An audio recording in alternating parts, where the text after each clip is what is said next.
Shaw lives in a world that doesn't play by your rules. Like it or not, you live in that world now, too. You want to know how to kill a shadow? You just shine a little light on it. If you get the God's Eye for me, I've already got authorization for you to use it until you get Shaw. You go from the hunted to the hunter, and there's no place on earth Shaw can hide from you. More importantly, you and your family don't go to any more funerals. You get Ramsey, you get the God's Eye, you get Shaw.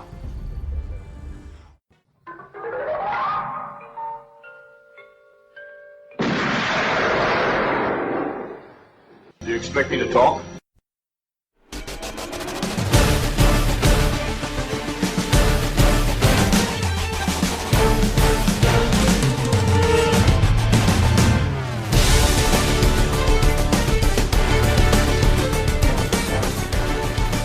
Hello everybody and welcome to episode 181 of Do You Expect Us to Talk? I'm Becca and as always joined by my fellow co-drivers Chris and Dave. How are you?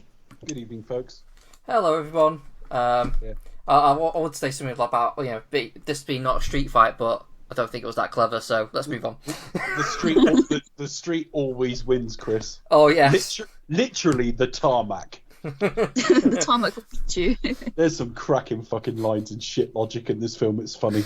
I mean, it's meant to be on the same lines as the house always wins. It doesn't The work. street always wins. Yeah, I doesn't work. I can kind of see. Particularly as I can see the thought process in it, but when it flows nicely as a kiss-off line, but then you stop and you go, hang on, right? But when he kicks the floor, it's about 50-50 whether it's going to collapse under him or Statham. And I just had this image of him doing that, falling to his death, and he's like, oops! That is the noise he makes. There is some bizarre logic in this film as we go through it, and there's some poor dialogue. But there we go. What are we covering, Becca? So yes, tonight we have reached Fast and Furious 7, starring everybody, even those guys from the first film, or the second film even, they make a cameo. But I probably missed them out. That's all right. Go on IMDb.com and read it for yourself. Anyway, yeah, starring Paul Walker, Jason Statham, Tyrese Gibson, Ludacris, Vin Diesel, Dwayne Johnson, Michelle Rodriguez, Jordana Brewster, Tony Jaa, in a very cool role, Natalie Emmanuel, Ezra Pataki, who I missed out last time, and Kurt Russell. It's the one with Kurt Russell. I totally forgot. Original music by Brian Tyler, back once again. It's one of the two. Yeah, that scores a step up. You can just tell it's him. Yeah, you can. As soon as you hear those kind of strains of the opening thing, you think, he's back. This series has a theme, and I don't think I even realised it did until we've watched them all fairly close together. Fun fact, of course, Tony Jaa is obviously Thai. Yeah, so I mispronounced his name. Apologies. No, it's Thai for Tony Yes. Pretty much. I might have made that up. Yeah, as you know, I'm rubbish with these names. But yeah, written by Chris Morgan, directed by James Wan, and released in 2015. Yeah, supposed to be released in 2014, but filming paused after Paul Walker was killed. I think it was the last day of November 2013. So about 6 months before this film was supposed to come out, and about 6 months after Fast 6 had come out, he was attending some charity thing, a benefit for something. From what I've read, and I haven't gone too extensively into what bits are repurposed and what bits aren't him, because it distracted me the first time I watched this film. It really did. When I watched it in cinemas, I was looking for the seams, and on the big screen I could sort of see a few of them, and it damaged the film in a way that watching it home didn't quite as much, but I could see some of them. But apparently he had filmed, the quote I read was, nearly half his role. So whether that means half of what we see in this is manipulated, or whether his role is slightly reduced and the whole thing's reworked, I don't know. But certainly there's an awful lot of manipulation going on in this. I've got to give credit to all of the cast in this, because acting around this must have been tough. Purely from an emotional perspective, you think of the last scenes of the film. That must have been difficult. Jordana Brewster having to do a phone call to a guy that's not there. Oh, so difficult. So I wouldn't claim I got particularly emotional watching it, but I could respect the fact that they all held it together. He died somewhere in Hollywood as a passenger in a car that was doing over 90 miles an hour. Crashed. I believe his child, I think he had a daughter who was about 15, something like that, was outside the car trying to get him out, and they just couldn't get him out of the car. So he died of a mixture of his injury and I believe smoke inhalation, or he may have even burned to death. It was quite an horrific accident. I believe the family of Paul Walker did try a class action suit against the car manufacturers to do with the restraints in the car and so on. Not quite sure how that came up. How that came out in the end, but it's a compromised film as a result. It's a year later than it was meant to be. They must have had to change some things in the script, because a bit like, less so because he'd filmed a fair bit, but a bit like Leia in the episode 9, you've got to work with what you do have him saying, either for this film or audio files from other films, and so there would have been a bit of a change around in this. Certainly, this is the first film I've saw after I'd seen them all, if you like. This was the first one I'd seen at the cinema, having known all the films that preceded it, as a mixture of the. It's the budget is now up to about 190 million, and it took over $1.5 billion at the worldwide box office. So this is the most successful in the series. That's all I sort of want to say to start off with. Did you guys all see it at the time? I think I did see this one at the cinema, yes. Again, I kind of saw it once and kind of thought, oh yeah, fairly forgettable. But no, I had a good time with it on this rewatch. Loving the crazy stunts. Yeah, there's this typical like movie logic, which when you kind of really look into it and drill down into it, you think, huh? But for me, I would say Kurt Russell's probably the highlight. And everyone just does all up to 11 and beyond. It's fantastic. Yeah, I watched it in the cinema. I did one of them midnight screenings. It was a double bill with oh nice with 6. So I rewatched that again, back to back with this. So how was that? It was all right. I mean, I have a bit of a thing with midnight screenings now, because I kind of think they've kind of lost their charm, because when you watch something at midnight, I mean, it's kind of exciting to do that, but at the same time, I do kind of find past midnight, when you're watching the film for the first time, there is a little bit of element of like you don't really see it in the proper way, because I don't know whether it's just like you're a bit too tired or you're a bit too, especially if you do a double bill, you feel a bit. Yeah, it tends to be kind of done a bit more often than what it used to as well. For me, I think it has to be like a Star Wars film, or like say if they did like a Bond movie, for example, with a double bill. Then I think that would be really special. I'm not saying that, Fast and Furious series is like any lesser series or anything like that, but I think, it can be, when any film can do it, it kind of takes the shine away from it a little bit. I've done it very few times in my life, gone to see a midnight screening, and I can only actually name one, but I can't believe it's the only one. But I didn't like the film as much, and it's like when you go and see double and treble bills. I don't enjoy the second or third film in the bill as much, generally speaking. I did when I went to see a Bond double bill, and it was Dr. No and Goldfinger. That was different because I'd never seen it big screen before, and it was so well restored. It was beautiful. Yeah, no, that's a special edition. I think I remember doing the Majesties and Golden Gun randomly, because Christopher Lee had recently died then. Yeah, and that was because I'd never seen either on the big screen. Both looked good. It was a fun time. I'd have gone to that if it had been almost any other second film. So why would I want to watch Majesties and then I'd have walked out after one film. There's absolutely no way I'd finish Majesties and want to watch The Man with the Golden Gun. No, it was really random. I think at the time, I don't think we were told what the second film would be. I think obviously because I think they obviously changed it at the last minute because Christopher Lee had died. And obviously it wasn't the natural following film, but it was just after it got to the downer ending of Majesties, spoiler alert. I mean, it could be worse. I mean, you could have followed it with Diamonds, which would have been could have been Die Another Day. That would have been awful. At least you'd have fun with Die Another Day. I mean, the thing is, true. The Man with the Golden Gun is one of the weaker Bond films for me. So putting it second, you're going to have to put it after something so shit that I wouldn't want to go to see either of them. It needs to go first, in which case you need a later Roger Moore film to follow it or something like that. There might be a sort of interest in just showing his first two or something. Would I go to like Live and Let Die then? That maybe. But yeah, Majesties has to be followed by something Something on an equal level. At least, well, there isn't much on an equal No. level, but something nearly as good.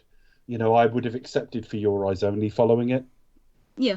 So anyway, I think I've done other double bills. I remember going to see Alien and Aliens, and I really like Aliens. I mean, we'll cover them one day. I think the JK Rowling series has been pushed a bit far back, maybe. I think I'm now willing to drop that from but the anyway, roster. because it would upset too many people. Whatever Yeah, I'm going to drop that personal one. feelings are. But the point is, So we're not doing Harry Potter then? I don't No, think we're doing it not for the time anytime being, soon, thank you. certainly.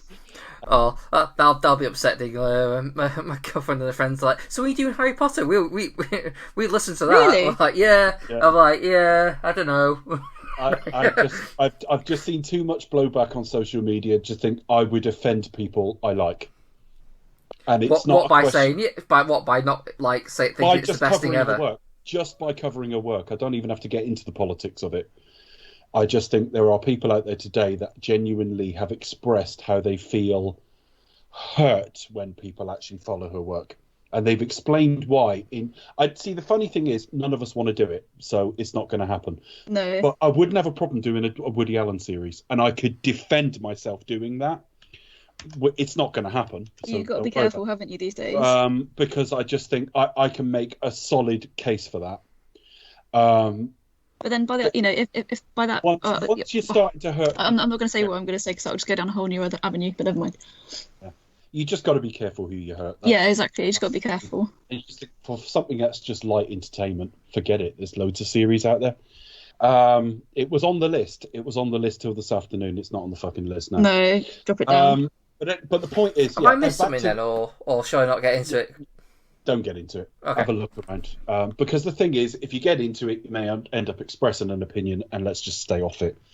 But the point is, I read something from Amy Walker the other day, who's trans herself, and she was a lot of what she was saying was couched in an anger I can't possibly feel because I'm not in her situation. But there was a post the other day about how when she sees people still consuming the material, she makes it feel like it doesn't matter. Do you know what I mean? That like what the views expressed are not enough somehow.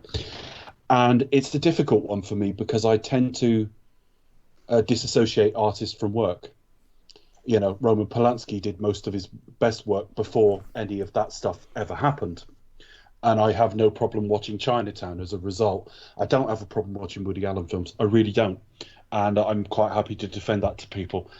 Personally, I'm not sure I'd have a problem watching those films, but I don't want to hurt people who listen to us. So it is tricky, isn't it? Because like that kind of, I mean, obviously now this has obviously come out now that she's made, you know, she's obviously made her millions and is a much loved children's author like around the world. It's been translated into hundreds upon hundreds of languages, and it's just it's just one of those things that it can be interpreted in any one of different ways, you know, just in terms of there's like other things like that. But obviously now, with the current how people being more more enlightened and people being ever more culturally sensitive, which is the best thing to happen. So I'm always on the fence about that in general terms, because we're at the point in the world well, Woody Allen's a brilliant example. You get accused of something and you're immediately quote unquote cancelled. It happened to Johnny Depp last year. Yeah. And then a load of stuff came out towards the end of last year that it's like Johnny Depp's only fault is he fucking spends too much money and drinks too much, right? And so I'm very reluctant to start with they expressed a view I don't agree with, so I'm not going to cover them. But in this case, they've hurt people I'm fairly close to. So it would be insensitive of me to cover the Harry Potter films right now. Avoid. So there you go. But the point is, back to the original point, I watched Alien and Aliens in a double bill. And I actually got really bored halfway through Aliens because I was just tired. I wanted to go home. And double bills aren't really for me. I remember seeing episode 3 at midnight and thinking it was fine. I was relieved they didn't stuff it at the time. I'm not a big fan of it now, but at the time I was like, that's the best of the prequels. They haven't completely messed it up. Not too bad. And then I went again at 5:00 in the afternoon because I'd already had that ticket before midnight screenings were a thing for that film. And I enjoyed it much more because I was just much more alert and I was much more in the normal sort of window of time that I would go and see a film. So I'm not a big fan of them, and I know you've enjoyed them, Becca, and I'm not knocking that, but I would not want to go. As much as I love James Bond, the idea of going to watch 6 films back to back in a cinema, fuck off, no chance. Oh yeah, no, yeah, I did that. I did that marathon, the 6 Bond movie marathon. Well, I was looking at it, and I was thinking we'll be at about 4:00 in the morning when we get to like the Afghanistan bits of. Yeah, like, literally, I felt really bad because I couldn't enjoy it. I was just so tired, and there's cups of tea and kind of like protein items, and then it kind of, I couldn't enjoy Living Daylights as much as I wanted to. I thought, oh yeah, it's great, see it on the big screen, it'd be amazing. I mean, I think so. It'll be different if you sat on the sofa of your own living room. Do you know what I mean? Exactly. It's because you can sort of like get up, stretch your leg. We can stretch your legs for starters, and you can get up, have a cup of tea, pause it, go to the toilet. All this. Yeah, all this to be fair, there was a lot of people kind of going in and out, and I remember there was a lady sat behind me in a onesie. She was nice and comfy. But on the plus side, I did get to meet Tony Black, so that was quite nice.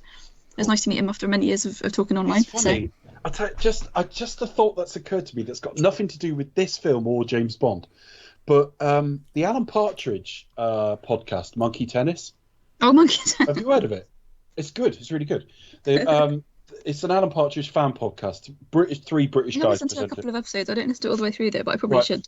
But they've just gone on to do the radio show that Alan Partridge first did on. Well, I think he might have done the TV version of oh Christ, what was the show he was on? The Day to Day. The TV version of the radio version of that, I think, was first. But his radio show, he voices him a lot more like a sports commentator. He doesn't sound quite like Alan Partridge sounds now. But all I could think of when I was listening to it is it sounds like if Tony Black did an impression of Alan Partridge. Oh. It's worth listening to. Just imagine Tony Black doing an impression of Alan Partridge, and that's what early Alan Partridge sounded like. Okay, I'll give it a go. All right, but they're all on YouTube, and I watched them in prep to listen to that show. Monkey Tennis is a good show, folks. People listening, but only if you like Alan Partridge, of course. Otherwise, it won't be your cup of tea. Sounds good. We'll give it a listen. Is there a Smell My Cheese podcast as well? Smell My Cheese, your mother. Oh, my cheese, your mother. Yeah. Or Stop Getting Bond Wrong podcast. I'm trying to sort of imagine trying to get like a podcast past iTunes that's called Cockpit Partridge. Cockpit Partridge. I mean, you could just go simply with Partridge amongst the pigeons. Yeah, you could. We've got it starts with me in Trafalgar Square, and I'm going, oh no. Yeah, we've got a couple of Alan Partridge fans who listen to this. I know of, probably several, but yeah, Monkey Tennis is a podcast I'd recommend. A lot shorter form than this. They're only like short episodes. They're less than an hour usually. So yeah, double bills aren't for me. So I can imagine your first experience with this film wasn't that amazing. Oh, no, I no. To be fair, we're completely off topic. I completely just forgot where we were. We went so far you couldn't remember how it started. Yeah, so midnight screenings. That's probably the biggest tangent we've ever had. So, God, went from midnight screenings to JK Rowling to. I'm back again. Imagine if this was all like the Doctor No podcast, and we've just gone off topic for 5 years in separate instalments. I mean, anyway, at one point we could just go back to do Bond and just see how we are. Anyway, yeah, where are we? Yeah, so I still enjoyed it. I can't remember if I came back to watch it a second time. I've got a feeling I might have done, but I can't remember me doing that. So I think I enjoyed it enough, particularly, and I think I probably watched it maybe again during home video. But so yeah, I'm surprised how little I've watched this in comparison to 6. But yeah, I definitely enjoyed this viewing. Definitely, I think it's one of the better viewings I've had for the series. So yeah, in terms of my sort of opening thoughts, I I had a better time too, and I watched it twice. I watched it yesterday. I watched it on a rip, then realised it was on fucking Netflix, so I illegally torrented it to have a more difficult time with pausing and fucking around than I would if I just stuck the Netflix app on. But anyway, It did just sneak in there randomly, though. To be fair, it was like, oh shit! It's the only one. It is the only one on there, although the cartoon is on there of the Fast and Furious. There's a cartoon. There is. I've never seen it, but I saw it when I searched for it. There was a cartoon on there as well, and I am aware of one. Yeah, there's a ride in Universal. I know from watching a DVD. All right. Yeah, Supercharged, which I went on YouTube and I'd look and see what the experience was, and it looks pretty fucking shit. But he still had like Vin Diesel and The Rock and Luke Evans coming back and like chasing everyone. Yeah. But it looks like it's over in 30 seconds. It looks pretty like queuing up. Did you both Bond fans, Becca? You might have been too young at this point. I'm not sure. Did you ever go to that like James Bond attraction that was in Piccadilly Circus? No, I don't remember that. It was the one where it was the one where it was around the time The World Is Not Enough came out. There was like a roller coaster as well at some point, wasn't there? Yeah, it was shit. It was. Yeah, I think really I went bad. on that once, and it was terrible. It was cringe making as well, because you went into this building, and they showed you around a load of props. So, for example, they'd have one of the Brosnan watches there, or something, or a suitcase, or something like that, or something like that. And they'd start asking you what film was that in, and I was with a bunch of fucking numbnuts who I don't think had ever seen a Bond film. So by the third question, I felt like a right fucking nerd, because like I was. The person would say, does anyone know what film this was in? And there would be silence. So you'd go, Moonraker? And they go, yeah, well done. And then they go, does anyone know what film this was in? Oh, God. Silence again. And you go, The Living Daylights? And then they go, brilliant, well done. And then a third time. And you go, GoldenEye. Like, I don't know. And after this really stilted, weird presentation of a few very random things, you get walked into what looks like a very, very, very small movie theater, sat into a chair, and it's kind of a mission from James Bond's perspective. But it's not any of the James Bond actors. It wasn't the current James Bond. It was just some random guy doing some random thing that had very little to do with Bond, except when he looked down, he was wearing a tux. It was fucking dreadful. It lasted about 5 minutes. This is how long ago it was. Desmond Llewellyn was at the opening of it. Yeah. Just before he died. And it was a couple of years before he passed away, wasn't it? So no, it was a couple of months, I think. Maybe even a couple of weeks, because I went there Christmas '99. Oh, okay. Because I got to say something else. Apologies. Yes, My then girlfriend was from Surrey. My then girlfriend was from Surrey, so I was always in London. I was in London like every holidays at least, travelling in from like the very edge of Surrey, and it was dreadful. So I don't know why I thought of that So when I keep hearing about all these like attractions. Spin-offs of films, I can't imagine they're any good. I saw the video of the Back to the Future ride, and it didn't look that good. Yeah, I mean, I remember going on the Star Wars one in Disney World. I think that was Epcot. Where you kind of like you sort of are like Star Tours, and you end up like sort of getting involved in the Death Star thing. I mean that was all right. Star Tours, that was good fun. Yeah. He had I mean I think there were. I remember, Honey We Shrunk the Audience, and I mean, I've obviously seen like bits of it on TV of the Terminator ride, but whether that was any good, I don't know. It depends what you like, I suppose. Yeah. I think we're coming at it as film fans and wanting something that's like a cinematic experience. I've been to and it's Universal more of a and ride seen than the Fast and film. Furious things, like rides they've got going on there. So all like the the pyrotechnics and sort of the, I don't know what you call it, all like the models of cars and things like that. So rides and games and interactive experiences, because certainly Rockstar have often been asked if they would ever consider licensing like a Grand Theft Auto film, which doesn't make a lot of sense to me as a question, but actually this is the closest we'll ever get, this series. Yeah, quite similar. Thinking about it, that they're all Or those kind of the anti-heroes. taxi movies that we had in the early basically 2000s. we're basically following anti-heroes that in committing crimes. We're basically, certainly in the earlier films we were, very, very car-based, little race-based sequences and stuff like that.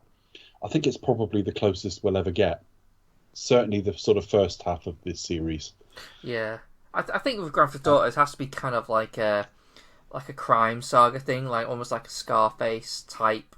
Or maybe a bit Departed, Couldn't be particularly literal. No. I mean, it's like, I've heard the same thing about Red Dead Redemption. Would you ever do a film of it? And it's like, well, first off, it would probably be a TV series. And it's like, well, it's riffing on Westerns. I don't think you need to it's it back. It's difficult, isn't it? I think. Well, you just ask her what would the Can plot you be? name like a really good? You know what I mean? Oh, sorry. Sorry, yeah, that was it. I was just like, well, what would the plot be? You know what I mean? Yeah. It'll be any Western. You can just like stick, Exactly. And every half an hour, you'd have to go and have a bath and eat something. Yeah, you would. I finished Red Dead Redemption about 3 or 4 weeks ago because it didn't come out on PC till about November, and I couldn't afford it back then. Or I could, but I chose not to. I chose to buy it in about March. I've completed it during lockdown, to be honest. But do you think it would make a good translation to the screen, like, as a TV series? Because it's one of those age-old discussions, isn't it? Kind of translating video games to the big screen. Invariably, they tend to sort of fail. I mean, I think the closest we probably came was maybe, I don't know, even like the recent Tomb Raider movie, for example, which... That was very like the first of the rebooted games. Yeah. Film. In fact, there were sequences that were from it in the Tomb Raider game, the 2013 one, I think it is. There's a series where there is a bit where she's going down rapids and trying to avoid like branches and rocks and stuff. That's in the film. Mm-hmm. It starts with like a shipwreck. There's a shipwreck in the game and the film. She physically looks like the rebooted version, more or less. So I mean, it is possible, but there isn't one overarching goal in Red Dead Redemption, just as there isn't in Grand Theft Auto. It's a slice of life, and you're trying to get further on and better yourself and stuff like that. But in the Tomb Raider games, there's normally a MacGuffin of one artifact or something like that you're trying to find, or 3 pieces of an artifact. Even the Assassin's Creed games normally have like an end point. It might unfold towards that, but I mean, Assassin's Creed should be adaptable in a better way than the film they did. But it's just one of those things. But yeah. So I think Fast and Furious actually is the closest we're going to get to that sort of thing. And there are some things in this game that are quite this film. Freudian slip. That are quite, is it a film? Is it a game?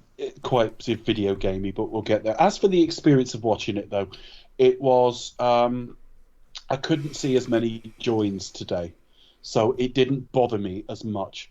Some of the plot decisions are hilariously bad and not well thought out at all. But again, we're judging this series on a completely different set of criteria in a strange kind of way, because something being ridiculous isn't necessarily a knock on a film. So the big skyscraper sequence, maybe you get away with, but some of the more mundane plot decisions don't make any sense. The end battle took me out the first time I watched this film. I remember leaning into my friend, much as I did, same friend as well, in much the same way as I'd leant into him 2 years earlier and said, "How long's that fucking runway?" I leant into him during this final sequence, and I'm like, if fucking CNN are reporting on it, why have they not scrambled the military? This is effectively a series of terrorist attacks at this point. And watching it this time, it was actually the first signal to me that the 9/11 influence on filmmaking had died by this point.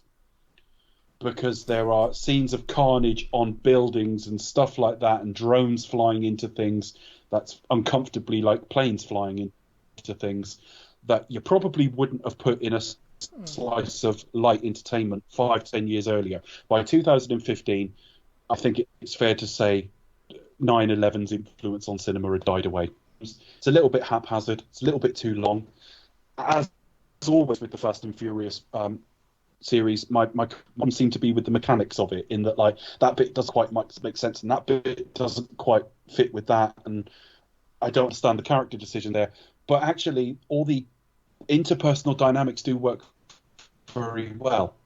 and it is quite emotional within the film. I don't ever remember getting tearful about it, and I don't mind admitting I get tearful at a lot of films, but there was something emotional about the end of the film. Final, life's going to change, and the final look between Dom and Brian, which again is uncomfortably too long and slightly homoerotic. But then you get like flashbacks, especially when he pulls off the same facial expression for about 3 times in a row.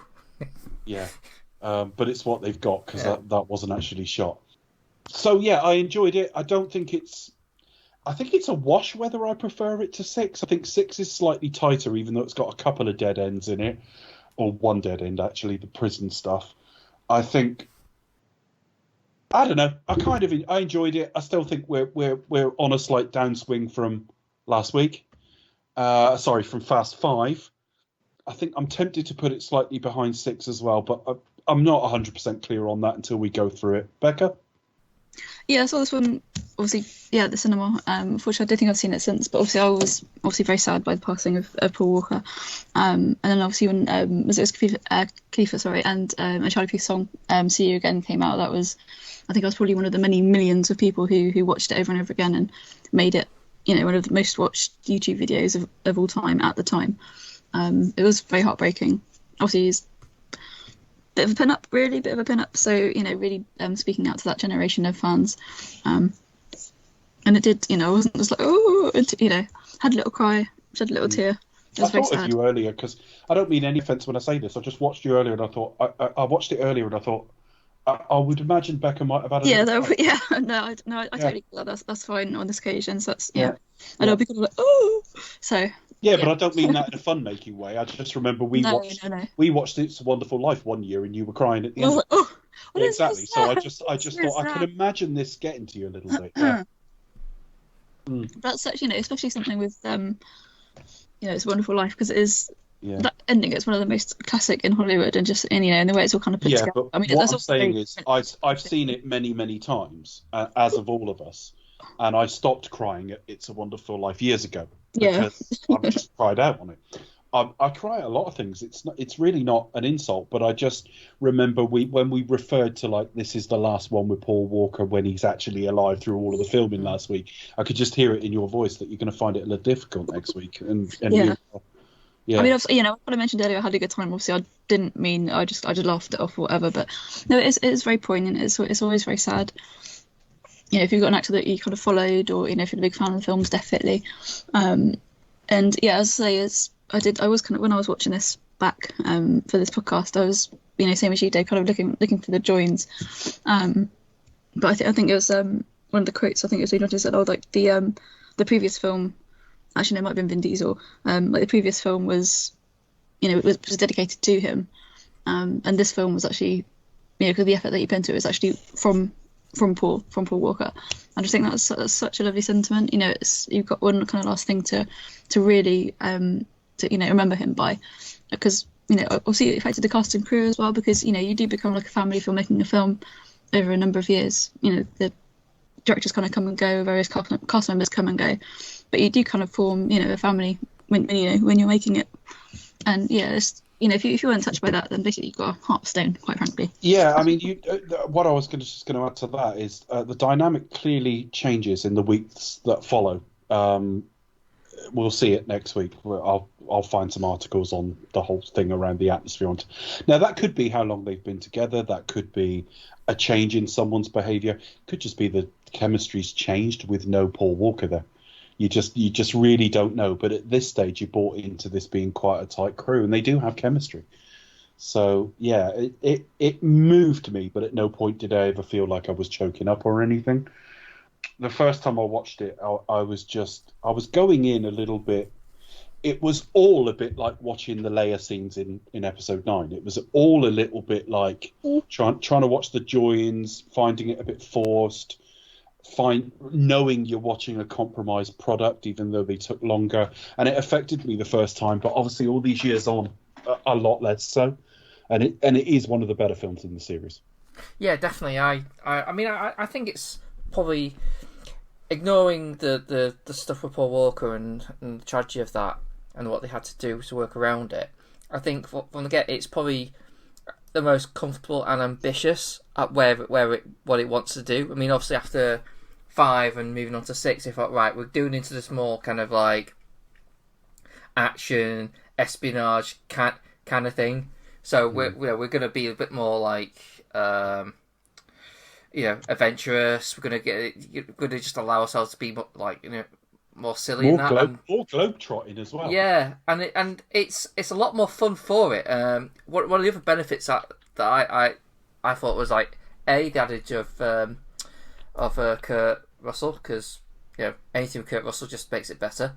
I think Kurt Russell just does that. If he's never bad, so for starters, and he just adds like a star power to it.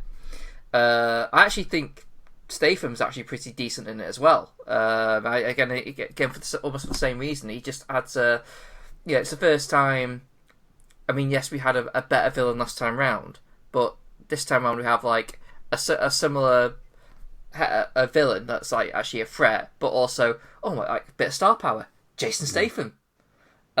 He's a bigger star than Luke Evans. Yes, that's what I mean. So he's like he's a similar sort of character, but he is a lot more star. And I like how they used him. They didn't go in the typical. It's all about him getting revenge. It's like, yes, it's a little bit. We'll have to get to A to B to get there. But I liked. It was more dynamic of they still had to do stuff, and he just pop in. Do you know what I mean? He just like turn up and sort of. Again, try not to think about it too hard though, because at one point he's trying to find them, and then the whole Kurt Russell thing changes the dynamic, so they're hunting him, and he talks them into that. And when you actually see it happen, the logic of his logic was flawed. Let's put it that way. What you say? Well, he's coming straight for us. Let's just wait for a fight. You know what I mean? That kind of thing. He'll come to me and he's like, "How's that working out for you?" You've got one in the hospital, one dead. But when they turn the tide and go after him, it's even fucking worse. So it didn't actually make it any better. And in fact, there's a decision made during that sequence that is mind-blowingly stupid. The plot needs them to make this decision, and it's just like. But anyway, we'll come to that. Yeah, the other thing also was I actually thought the joints with Paul Walker was actually quite well done, but I did notice it a lot more this time because I was kind of like looking out for it. So I think it's definitely like more stuff with like Mia on the phone. I think what did help was the fact they must have already decided to go down the road of like Brian settling down a bit more, and I think they just must have just beefed that up a bit to cover the. It became less about him integrating this lifestyle into his new domesticity and more about him choosing domesticity. Yeah. So which I think was like, I don't know if there was an element of luck there, but we'll never know because I don't know without looking into it, which I tried not to do. Now, I think when we started this podcast, if we'd started with the Fast and Furious series, which is unlikely and we'd be called something else, I think I would have tried to find out everything. Now, I still do some work in reading around and stuff. I didn't want to do it with this film for the simple reason that I just thought, if I know where all the joins are, I won't enjoy the film. So it ruined. Well, it didn't ruin episode 9. I didn't like episode 9 anyway. But those scenes stood out like a sore thumb because of the meta knowledge of like, well, she's not really there, and they're repurposing this from there. And what I didn't want to do is listen to a conversation with Mia, and then find that they've actually used some dialogue from a different context in another film. So I didn't look into it today. I can see some of the joins. But I have to say, by and large, they've done a very good job. There's one that I might be proven wrong on. Maybe it wasn't a join, but there's one scene he's put into that I'm absolutely convinced he wasn't there, and I think I can see the join. There is a definite lack. I think you can definitely tell that there is a bit of a lack of Paul Walker. Like, there's some like with some things you feel like there's a bit of absence of his presence. And you usually have like. Even the simple things like they'll have a bit of a shot of him here, there, especially when like they're talking about him, and you notice they actually don't just focus on the two characters, and you kind of think like, yeah, I can kind of tell. I wonder what they're going to do with 9 because Jordana Brewster's in it. So that'll be interesting. I've seen Yeah, like that'll be very artwork interesting, for I it. think. She's in it. I think they made a mistake with the Fate of the Furious in that Scott Eastwood was brought in clearly as sort of a Paul Walker analog. That they would test him out in that film, and if so, he would, slot into the sort of blonde man role in the team going forward. And I'm not sure that was a good No, move. I think No. that's going to be John Cena next time round. To be honest, Scott Eastwood got a lot of shit for that film, and I thought he was fine, but I don't necessarily think that's going the right way. Yeah, John Cena will turn out to be a bloody nice bloke because we know how this series. Because he's brothers. He's Dom Toretto's brother. He is Family. Jacob Toretto. Yeah. Yes. Hans Remore. Yeah. Dear, oh dear. Yeah, he has an evil brother in this film.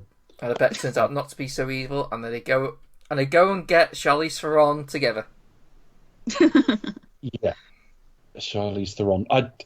I'll be interested to go back to Fate of the Furious. I did what I've done almost every week. I watched the first few minutes of it the other day, and I nearly sort of kept going with it because it was playing all right for me. But I remember having a lot of problems with the eighth. But we'll see. We'll see in the next week. Yeah, but on top of that, I think there's a lot of heart, and there is the chemistry's all there. I actually think Michelle Rodriguez actually was quite the standout of the regular cast this time around, which was nice. To see. Yeah, I agree, and she's spoken out, in recent years about if you want to keep having us in these films, you've got to give the women their place. I think I'll look into it in the next week or so because there are specific quotes and there are specific things that were said, and I don't want to misquote anybody. But I know that she had some issues. I know Tyrese had a falling out with somebody. I can't remember which one of them it was. I know Vin and Dwayne Johnson fell out. And, we've got these silly fight choreograph things. So definitely, I don't know that it was quite as harmonious a camp for the next film. Whether it was for 9, I guess we'll find out. But Dwayne Johnson isn't in 9, so one of the major flashpoints isn't there. So we'll have to see. And that's why Hobbs and Shaw got made, which probably made Vin Diesel a bit unhappy. Big blockbuster Fast and Furious film without him in it. But we'll see. Shall we discuss this film sequentially? Yeah, folks? let's. So I like the opening sequence. Yeah, we open up to the Stafe visiting his brother in hospital, who's actually still alive. He's not dead. He's not dead. They got him in for just that one scene. Yeah, it's not dead yet. Where he's not saying anything. He's in like a coma, or he's unconscious, or he's asleep. One of the two. He looks quite burnt or cut or whatever that is. And the Stafe is just basically talking about how he's gonna, Yeah, it's like, you. we never got on, you and I, but you're my brother, your family. So yeah, the dialogue is very much, I was there when you were in trouble. And this is no trouble, so I've got to go and avenge you. And this is in a London hospital. And then we get. It's a great opening. I think it's semi-ridiculous, but I don't like directorial tricks very much. There's one later on when Jimon Hinzao gets out. I don't know if I'm pronouncing his name correctly. What's his character called, Jimon, in this film? Jakande. All right, I'll call him by that anyway.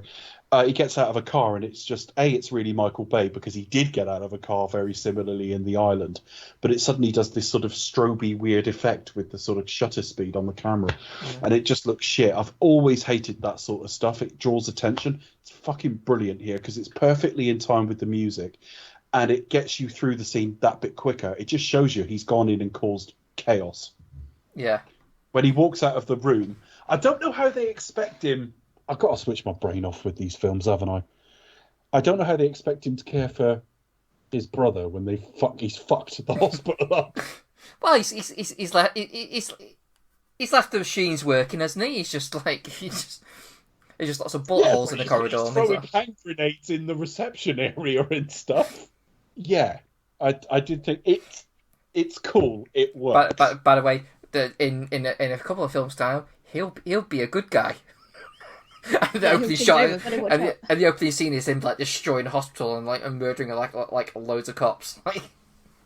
Yeah, I don't even know if they were all cops. So presumably they were anyway. They'll SWAT, aren't they, or something like that? Or Well, some yeah, I sort of... know, but like if he's in there, there will still be medical staff in there, I would think. Yeah.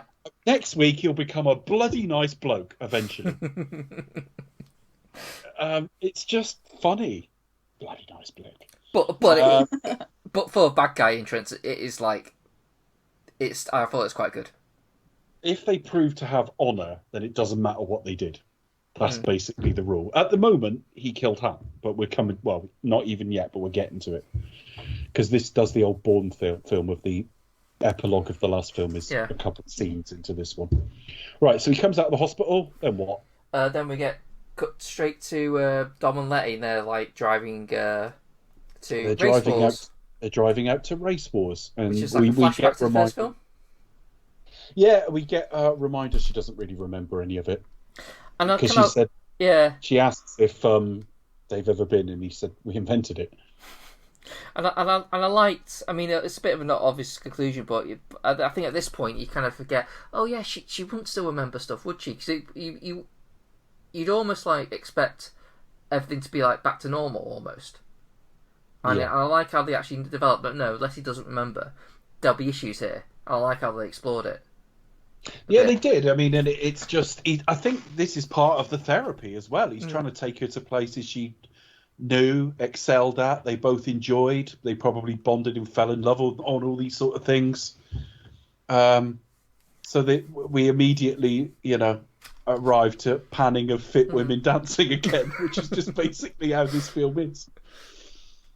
And and a fairly fit woman. The woman who starts the race literally starts shaking her ass just before she does it. Did you notice? Yeah. What made me laugh is when Typical. Dom takes things that I'm always expecting, like, so when the drivers actually go, like one of them goes over a toe, she's like, oh. Yeah. Oof. What made me smile though is Dom takes one look at her opponent and then says to her, "Keep the revs under 6,000 or 9,000 or whatever he says, because he's going to blow his pistons within the first quarter mile." And I'm thinking, why would you recommend... Not the first quarter inch of a mile. Not the first... I did think of that. I've thought of you every fucking time that was said now in the whole series. It's in the end of the film. I'm supposed to be mourning Paul Walker, and I'm thinking of you going quarter of an inch of a mile. Right, anyway. Why would you tell... I think it's to reinforce this business of, I see how you drive, I meet you, I know who you are, all that sort of thing. But why would you... Because Letty argues with him, and you think, why would you tell her to drive slower? Unless your car's going to blow up as well, what does it matter what he does? So that was bollocks, but she wins a race, and the car blows up, and it's like, isn't Dom clever? So I wasn't even sure she even, like, followed what he said anyway. No, it's not that important, it's just... he trusts, trust and all that sort of thing. And I don't know. She gets out, they're all cheering. And she gets flashbacks to the cinema presentation of her death. It always makes me laugh when people have flashbacks and they see themselves in the third person. Yeah, they see obviously perfect. When I dream at night and I'm somewhere, or I remember something, I'm seeing it from my eyes. I'm not seeing it from like a hero fucking angle behind me or something, or me getting out of a car. Yeah, or close-ups of the other guy, or... I'm not used to looking at myself. I'd be like, who's that fat twat?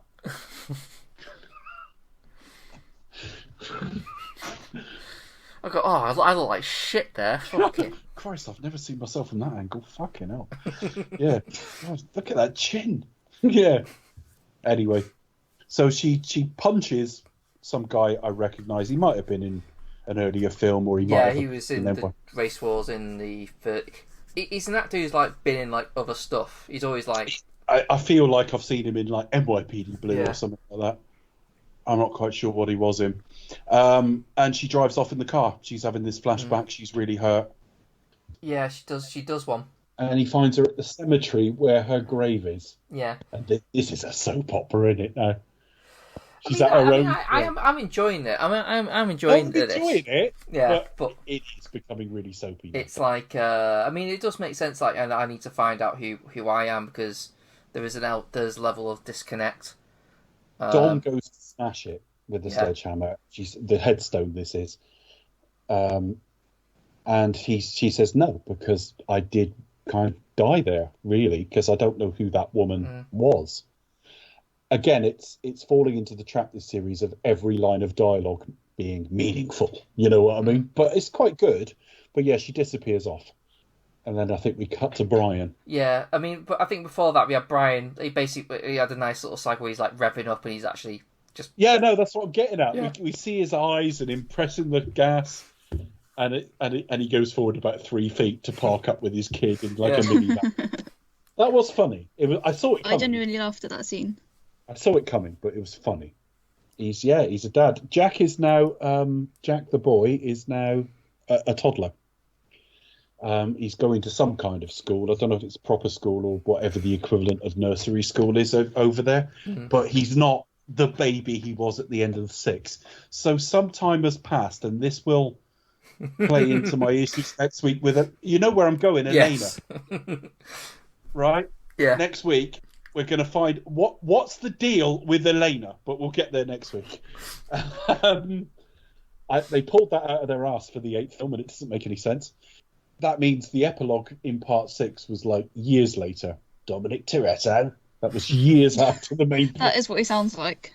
So Han obviously had some time in Tokyo. Yeah, do we cut to that? Oh no, I think we cut to Hobbs and, you know. Yeah, so we're at so obviously, you know, at the grave. What are the FBI doing in? Oh no. It's not their jurisdiction, surely. Hobbs is at the DSS base. We have like, you know, Chris Evans, not Chris Evans, Jesus Christ. Chris Evans. One. Chris Hemsworth's Mrs. Elena. Yeah, Mrs. Hemsworth. Yeah. She's had a haircut. There's she looks a bit different. That was disappointing. Yeah, she's like... Because women should look exactly how I fancy them. It's not about you, selfish women.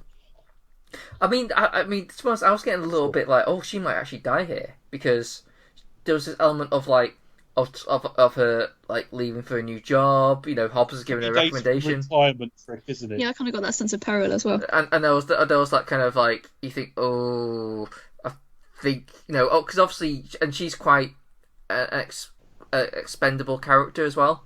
So you think, she might know who we are. And not only that, Dom's had her. So in his world, there's a link. It would be just enough to like. It's bring personal Dom now. to help. Yeah, it's personal now. Personal. Bad luck, you love. Yeah. So that Hobbs comes back and finds Statham. He gives her a letter. She leaves. She says goodnight. Says don't stay here all evening. But he's so damn committed. She leaves and he follows her out with a letter of recommendation. Says I meant every word. You know, she's got an ass that won't quit, that sort of thing. No, we don't know what's in the letter, but obviously a bit of respect there. He goes back in, and the Stath can work a computer. Yeah, I think this is good like opening for Stath, like sort of him just casually at that computer. It's just that completely. What it made me think of is we see it in Casino Royale, we see it in Goldeneye actually as well, where like Bond is shot at when he's behind a pillar. We see it in both of those films, and Bond is like utterly unconcerned. Yeah, and there's something of that about it, that he's just there like hacking a very tough guy's computer, and he's utterly unconcerned that he's been spotted. Yeah, he sort of pulls out a finger saying, "Just one moment." He's trying to get the names of the crew that put his brother in hospital. Yeah. So in other words, he's getting all the details on like Dom and all the rest of them, and including Han, who is still alive at this point in the film. We don't know this at this stage, but this is the epilogue still. And it just turns into a fight, doesn't it? Yeah. I mean, I was disappointed because like Rock said, I'm going to sort of like take that pinky off and shove it straight up your ass. But I'm surprised he didn't say or something like that. But I'm surprised he didn't do his like, you know, wrestling catchphrase where you shove it straight up your candy ass. Because I thought, that's aching. That's just asking. I've never seen him wrestle, but I've seen him say that on Twitter. He said it about Vin Diesel without naming Vin Diesel. That was his catchphrase, was it? Yeah, it was one of his catchphrases. So he said, like, that turn that son of a bitch sideways and shove it up your candy ass. He would say, or he kind of like, he'd shout every last thing he said, and shut up your candy ass. If you've got a candy ass, just talk at gmail.com. Because he does do one of his moves here as well during the fight. He gives him a rock bottom. What's a rock bottom? The thing when he slams him on the table. That's basically his finishing move. Yeah. Right. Okay. So he kind of grabs him and then just slams him on the camera kind of like turns with him. Mm. It's that. Camera work's pretty good here. Obviously, we got a change of director this week. James Wan, who tends to work in a genre that ain't my genre. I mean, we've said. No, I think this is his first kind of like non-horror.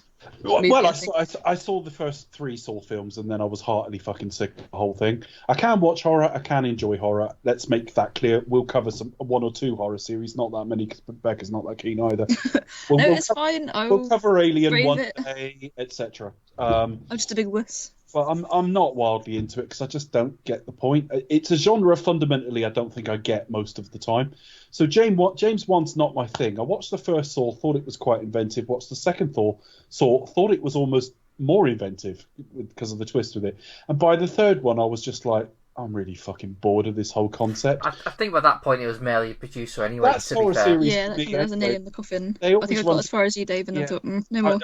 The opening scene was that one from Friends, who was in the second film as well. Joey did a play with her and had an affair with her. She's in the third film, and she's in some kind of neck contraption, and I'm just like, I don't care. I didn't even watch all of the third film. I was just like, I don't care. So James Wan is not in my wheelhouse in the same way as Justin Lin is to a degree, even though I didn't always like these films. So I was looking out for it today. He was handled a very difficult task because of everything. But this sequence is pretty well shot, and the camera moves around them quite a bit, but it varies. It doesn't just do that for 3 minutes, I quite liked it. Yeah. A little bit of neither of them fully win, if you like. There's a bit of that sort of creeping in. It's a draw. It's kind of a draw until he unleashes a Grenade. Oh, just as Elena, because The Rock has sort of beaten him, and then he's sort of about to get his own back, but Elena turns up and sort of shoots in his direction, and basically she's about to get blown up by a grenade, and he jumps into it. Now, what I love is, if you ever do find yourself falling off a building, if you hit tarmac, you're dead, but if you hit a car, you're all right. You bounce. Yeah, as long as you land on a car, you survive. Yeah, you basically badly sprain your arm. Yeah, he's basically been blown out of a window, so there's all the glass damage from that and the shrapnel from the grenade. He catches her and lands on a car, Dark Knight style. His fault isn't broken at all. It's a fairly tall building. So, yeah. The state has basically put Hobbs in hospital. Yeah. But, Elena survived. Right. But Elena survived even though her death is slightly telegraphed, like. Yeah. Well, she survived because she was on top. Yes. So he puts Hobbs in hospital. So Don and Mia talk about basically like this is like when they're back outside of the home. Brian's there, sort of getting his kid in the car. Yeah. And a mysterious package turns up from Japan. Mysterious package. But then at this stage it could be from Han. Who decided on the line he misses the bullets? That is one of the dumbest bits of dialogue I've heard. Yeah, I didn't really. I was like, do you know what he misses about the life now he's domesticated? It's not the fast cars, it's the bullets. Who's getting a hard on for bullets? I think it's just like, the action or whatever it is it kind of is it the action, or is it perhaps his old life as working for the FBI or whatever? So why would he not say, I missed the action rather than I missed the bullets? It's like, right. I don't know. Maybe it's one of those moments that would, they thought, this is going to look good in the trailer, so let's have a say this. I don't know. And we'll play it, and it's just one of those trailer moments that you think, what? Anyway, they got a tank. Oh my god. Being not at all like a soap opera, she tells her brother that she's pregnant again, and only half of it is Brian's. Only half of it. Top half. Yes. So then the phone. So basically, Mia's pregnant again. Brian doesn't know. Later on in the film, this is the other thing I had to look up. In the phone call later on, sorry to leap forward, but it's kind of linked. She tells, because Brian rings her to say, if I don't make it back by whenever, take Jack and disappear. And she says, I can't because I'm pregnant. So he'll stay for a second child, but not a first, which is weird. But she says, I'm pregnant and it's a girl. And I looked this up, and you don't tend to know till you're about 18 to 20 weeks in. And she's not showing at all. So this is bollocks. But it does give... it starts the path towards his retirement. And then the phone goes. Yes. And we sort of see a bit of flashback to Tokyo. And, Dominic Toretto. Yeah. We actually... I thought, did we see where he was before? We didn't. We only saw it from Staith's perspective last time. Yeah, Hans in the car, basically dying. And he's announced it, and then they realise the package is there, and it's like, run, duck, jump, whatever it is they fucking do. Brian gets sort of blown into the side of his own car and, like, cracks the window. They're all safe, but the house is destroyed. One thing I did sort of think about this is, like, it must be so, like, obviously he must have timed that just as he's killed Han, and then timed that to give him a call.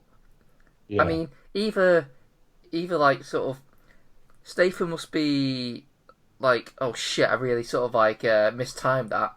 Oh, just managed to squeeze it in, perfect. Yeah, basically, if Han had survived another two corners, he'd have flung up and he'd have gone, Dominic. But he's also like assuming like of when Dom arrives at home, when he decides to open the package, because it easily could have happened. Like if he timed it like as perfect as he could have picked up the phone, Dominic Toretto. Oh. Yeah, exactly. So there's that. Yeah, if Han had survived another two corners, he'd have been late making the phone call. Yeah. Not only that, he could have called Dom, and Dom's like at a fucking drive-through somewhere. Yeah. And his house blows up, and he's just like, yeah, all right. It's a miracle they all survive. They do all survive. Or they open the package like that. Or he didn't have that conversation with me. He just opens the package first thing, and then. Yeah. He's like, that's a bomb. Yeah, take it straight to the. Yeah. Put it straight in the bin. I don't think it's sealed at the top.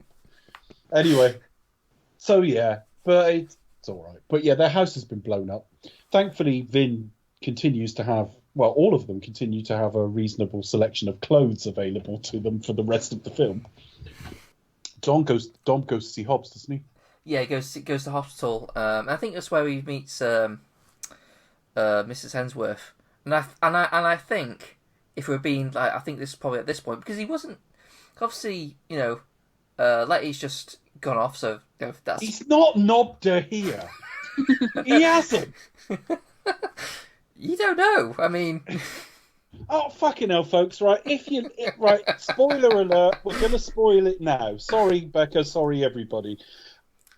In the next film, we find out Elena's got a baby that's Dom's. Right? Yeah. Now. They were now dating in universe several years ago. So she's either already got the kid and is just not telling anybody. And is still like a newborn. Yeah. And she's got to figure back remarkably quickly. But it wouldn't be a newborn because Jack has been conceived and born and become a school-age kid in that time. Right? So she's got like a 5-year-old somewhere who's going to regress to about 2 months old by the next film. So it doesn't work.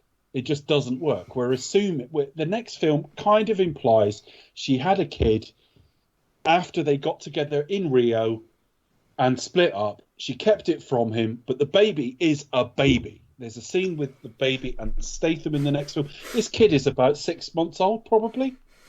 I don't know. I'm not very good with baby ages because I don't have a kid. It's old enough to be alert and responsive to you, but young enough to like. Be a little bit sort of helpless in its sort of like chair. So that this baby's a few months old at best. And we're already about 4 years on from Rio. It doesn't make any fucking sense at all. They just wanted to give him some kind of stake in the next film for the decision the character makes, and the only way they can do it is to leverage family with him. You don't want to kill off any of the main cast. You can't in-universe kill off Brian, because that's kind of bad taste at that stage. Whether they might do in the future, I don't know. That she's back in the crew because Brian's passed away, I don't know. So it doesn't work. So they give him a child. How can they give him a child? It's got to be a child the crew don't know about, as we find out next week. So it can't Top secret baby. It can't be Letty's. They're supposed to be into family and loyalty. So he's not had an affair. They're not set up as a polyamorous couple or an open relationship. So the age of Jack in this film is what gives us the problem. If this was right after 6, she could be in the very early stages of pregnancy now. Still wouldn't work because at the end of 5, Mia's a certain length away. Well, no, you might just get away with that. But yeah, so this now makes no sense in hindsight. Unless they sleep together now. Unless he bends her over the bed and The Rock gets a free show. See the explanation. Yeah, so Dom commits adultery because apparently because another plot twist that we were unaware of. Bear in mind, in the very next scene, he gets in a lift. He's on his way to Tokyo, and unless Elena runs out after him and says, "Can you just knob me quickly in the car park?" Go, for all time's sake. For old time's sake, can you just bend me over the fucking hood, right? That he's done her over the bed with the kid watching.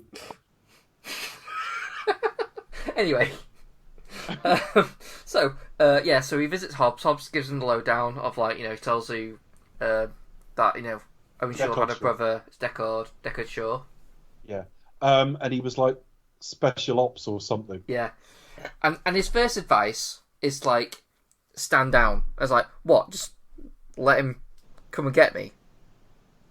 Which is a bit stupid, but he does go like, well, I'll give you the brother advice, which is... No, yeah. I think he's saying officially, I'm saying stand down, unofficially, go get him. So here's my policeman answer, here's my brother answer, because these two are brothers now. Family. Yeah, they have some long lingering looks as well. But anyway, he's just an animal, isn't he? Dominic Toretto doing everybody, even with kids watching. You probably got the Rock pregnant. Probably got the Rock pregnant. Yeah, well, the kid's a different age in the next time we see her, so that might be it. Yeah, Richard Rock has a kid as well. It's the one he had with Dom. Fuck it hell. So, what next? He tells him, he's Black Ops, which is no match for a man who stole DVD players. Yeah. That's where it all started, really. Yeah, they fight on fairly even terms later. But right. So he heads off to... So Brian and Mia are sent to the Dominican Republic. Mm-hmm. And this is where I think the script is a little confused because of what they do and don't have. So this seems to be an excuse to write Brian out of the film for a bit. But he's back in most of the rest of the film. Maybe it's just to separate him from me. I'm not quite sure. This is a bit confused. Yeah. And Dom goes to Tokyo to bring Han back, which basically intersects with the end of Tokyo Drift. We're now finally passing the time frame of the end of the third film. Sean Boswell ages 8 years in about 4 seconds of screen time. It's really impressive. weird, isn't it? It's so weird. They reuse a scene from the film because he's talking to Midlin Bow Wow. Yeah. And then he's talking to Toretto, and it's 8 years later. He looks similar, but he's got more lines on his forehead and things like that. You can tell he's aged. Yeah, it's just funny. It's just like, really, you should have reshot that scene from Tokyo Drift with Bow Wow not in shot, but just reaction to his dialogue. Because you had to film something that looked a bit like Tokyo anyway. Yeah. So it's basically a scene where he basically gets the cross back. Because obviously, found this at the crash site. And it was... when did he give it to Han? I don't even remember that. Well, no, he gave it to Letty. Letty gave it to Shaw. Because she said, to prove, like... And Shaw left it with Han's body as a message. Yeah. Gotcha. So, like, obviously, yeah, because we see it. Shaw's got it. Yeah. At the hospital. Okay. All right, I got it. No, I got it. I've just missed that earlier. It didn't stick with me. Then we got a funeral. Yeah. Which Dom doesn't stick around for. So obviously, this is the first time we actually see all the rest of the crew actually, which is a good 20 minutes or so. Yeah. We got to stop going to funerals and all that sort of thing. Shaw's following. You can see Shaw, and it just leads to him leaving the funeral and following him. I don't know what his tactics were here, but he follows him to a tunnel somewhere, and his method is to them to drive at each other at high speed, then get out of the car, him to put his own shoulder back in because he's just that tough. They're unhurt apart from that, and then they're about to have a fight. A DVD thief versus Black Ops. Who'll win? I mean, I think there's also an element of the scoring system of no one loses because while they both crash, Dom sort of mentions some sort of car thing which basically equates it to using a weighted glove. So in other words, he just smashed his car. So it's I would have won if you that kind of thing. I don't know. So he pulled. He sort of. You were under the impression it was a street fight, and they're interrupted. But they're interrupted. Yes. By a team of soldiers and Mr. Nobody, as he calls himself, Kurt Russell. Yeah, do we ever find out what his real name is? No, we don't. No, just Mr. Nobody throughout the whole thing. No, but I agree with you guys. He is an absolute joy. He's probably the best thing about this film. There's always a hint of humour behind the eyes. He'd have played a pretty good Klingon. Funnily enough. Not Klingon. Sorry, Vulcan. I was going to say, hold on a minute. No, he would have been a shit Klingon. No, because he brings life to the lifeless. Sometimes he's just got a little bit of a playfulness behind his eyes. Leonard Nimoy had that. Playing a Klingon is, I said it again, playing a Vulcan. You're obsessed. I think I did this when we did the series. Playing a Vulcan's not about playing it really flat and, with no intonation or emotion at all. It's about giving flashes through expression. But he basically, this allows Shaw to escape. Yeah. But he claims he's pretty much saved Dom's life there. But actually, it was more about, I need you to do something for me. They needed him to get away, A, for the running of the film, but also it suits what Kurt Russell needs. That okay, now he's got away, I need you to give me something. And they do address this. They do address the issue of, well, why would I need you to give me Shaw when he will come to me? And Mr. Nobody, I don't know what to call him all the way through this because that doesn't flow very well. I'd say Kurt Russell. It's Kurt Russell. Kurt says to him, how's that working out for you? You've got one guy dead, another in hospital. This doesn't pan out by what comes later, but there seems to be that tactically it's better if you go find him. I'm not sure that's true. I think it's probably in the sense of would you rather wait for the fight to come to you or do you want to go to the fight? Do you know what I mean? It's but they're back to the original plan at the end of the film. To be honest, they go and choose the streets they want to fight on. If you go to him, you're choosing his home territory. It doesn't make a lot of sense, and actually, them going to him in the running of this film is the worst thing they could have done. But what they need to do is they need to intercept a hacker who's known as Ramsey, who has created something called God's Eye, which is a surveillance system that can spot anyone, anywhere. Sounds a bit like GoldenEye, although it's a different kind of thing. It's still a satellite. But to me, I was like, sounds a bit like GoldenEye. Oh, that's where I draw the comparison. I thought you meant as its functionality. I'm like, that's nothing like God's Eye. Yeah. No, but just in terms of the fact that it's a satellite and they have I in the title and it begins with G. Yeah. Brilliant. That's fun, folks. Copy fact. They need to intercept it. What the example he gives is, he said, all those years to find Bin Laden, With this thing, we could have found him in a couple of hours, assuming he'd been somewhere near CCTV or a phone or something. But yeah, so they need to infiltrate because he's got basically a terrorist guy, Jakande, Jimon Hinzao. I've got him. They've basically, we find out it's a woman. They've kidnapped her. Yeah, they've apprehended her and are basically going to try and get the God's Eye.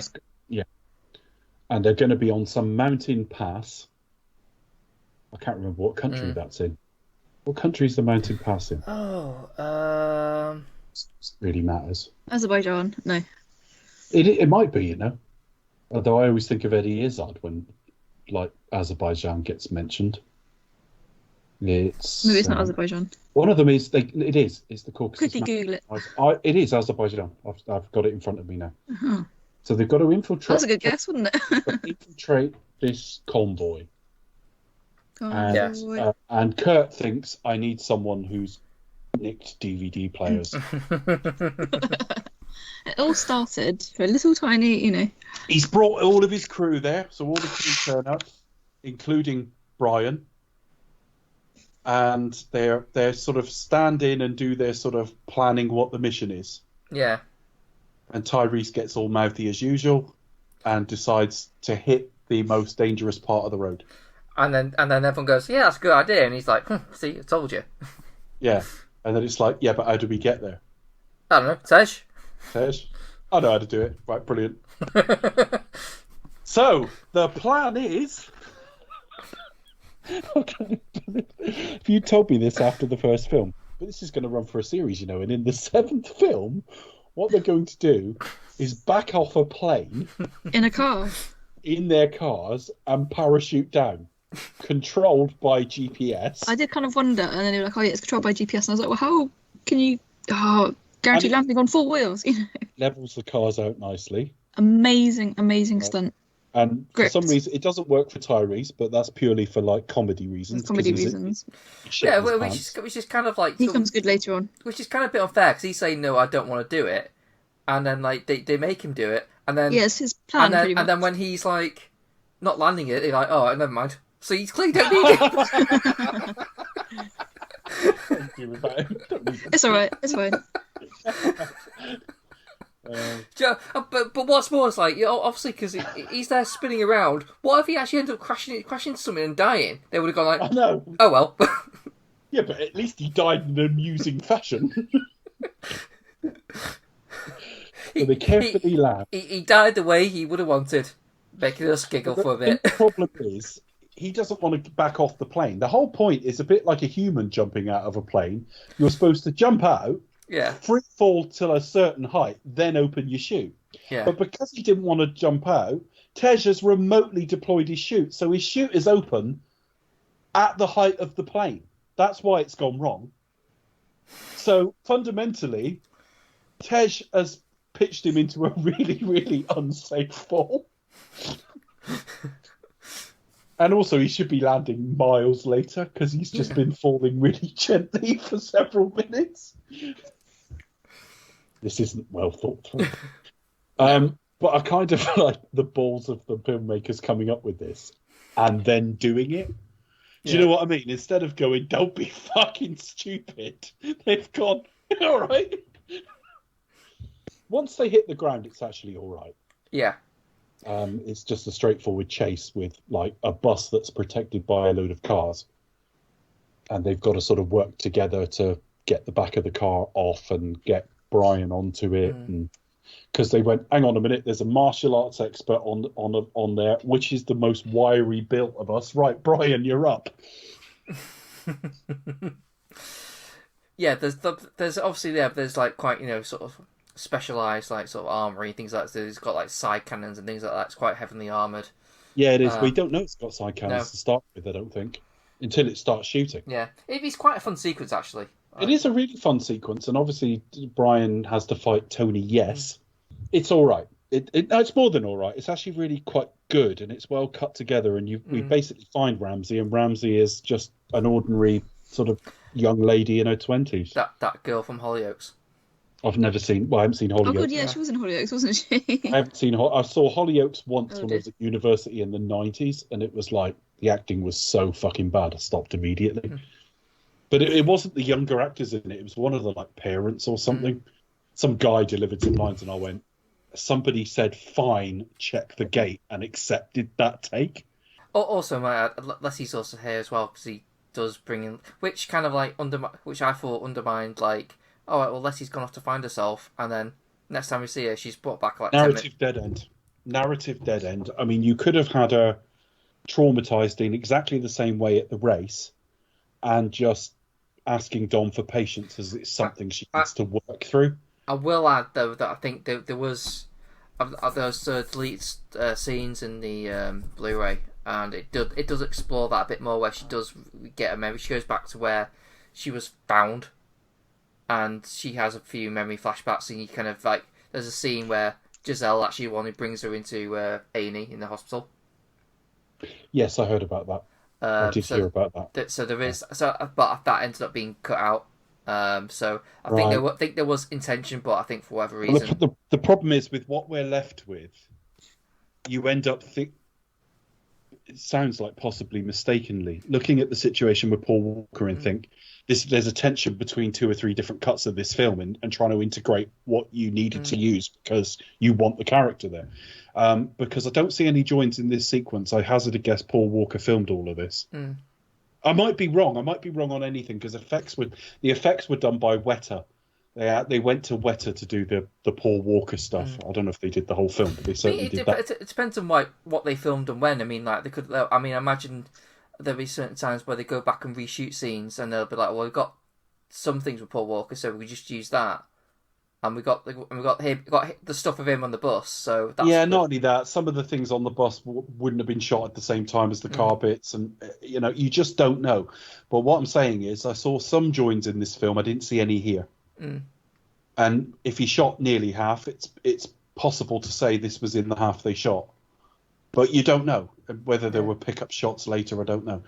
But the whole point of this is they get Brian, whichever, interchangeable, get Ramsey off the bus and into a car, into Dom's car. Yeah. Then what? Then he has a fight with Tony Yes. I'll stop that. That wasn't that funny. Tony Yar, yeah. Yeah, Tony Yar. Tony Yar. What was the film Tony Yar became well known for? On Back. On Back. That was it. Oh, it was always said he was going to be a big star, and I think there was some sort of claims of diva-ish behaviour from him and stuff. The only problem when you watch On Back is it's not an aesthetically attractive form of martial arts he uses, in that it's all elbows and knees. On Back was going to propel him to stardom, and I remember seeing it back in the day. It's about a 2003 film, something like that, and I liked it a lot, but the fighting, although impressive, is quite awkward looking, and he never became quite the star that we thought he was going to, because that was a breakthrough film in the West as well, or on a cult level, but it reached our consciousness in the same way as like a Lady Vengeance or something like that, just well enough known, or perhaps even Old Boy, although it wasn't as popular as Old Boy, I don't think.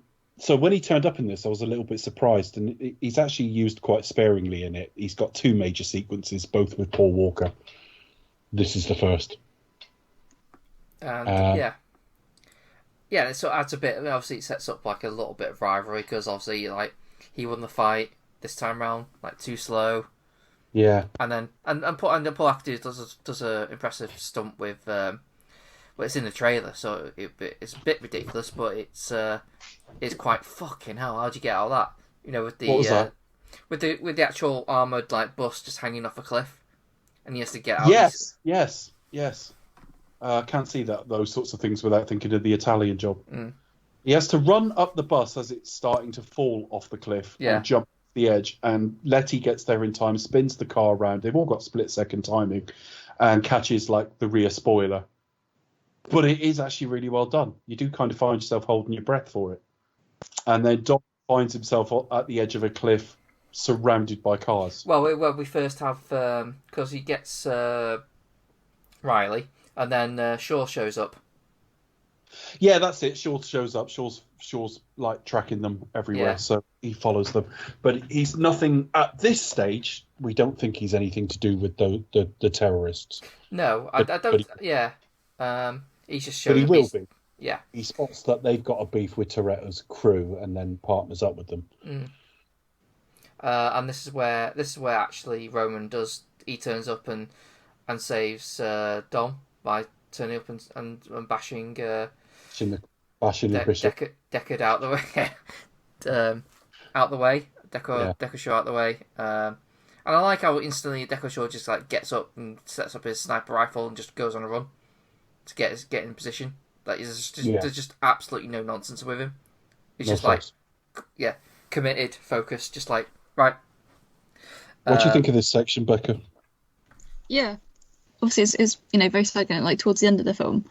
But I was kind of watching this film kind of on off sort of thing. I thought, no, I'm going to sort of pay attention and kind of watch it properly. From start to end, just I can't really add too much more on it. I broadly agree with you guys. So. So it ends with Dom being sort of circled, doesn't it?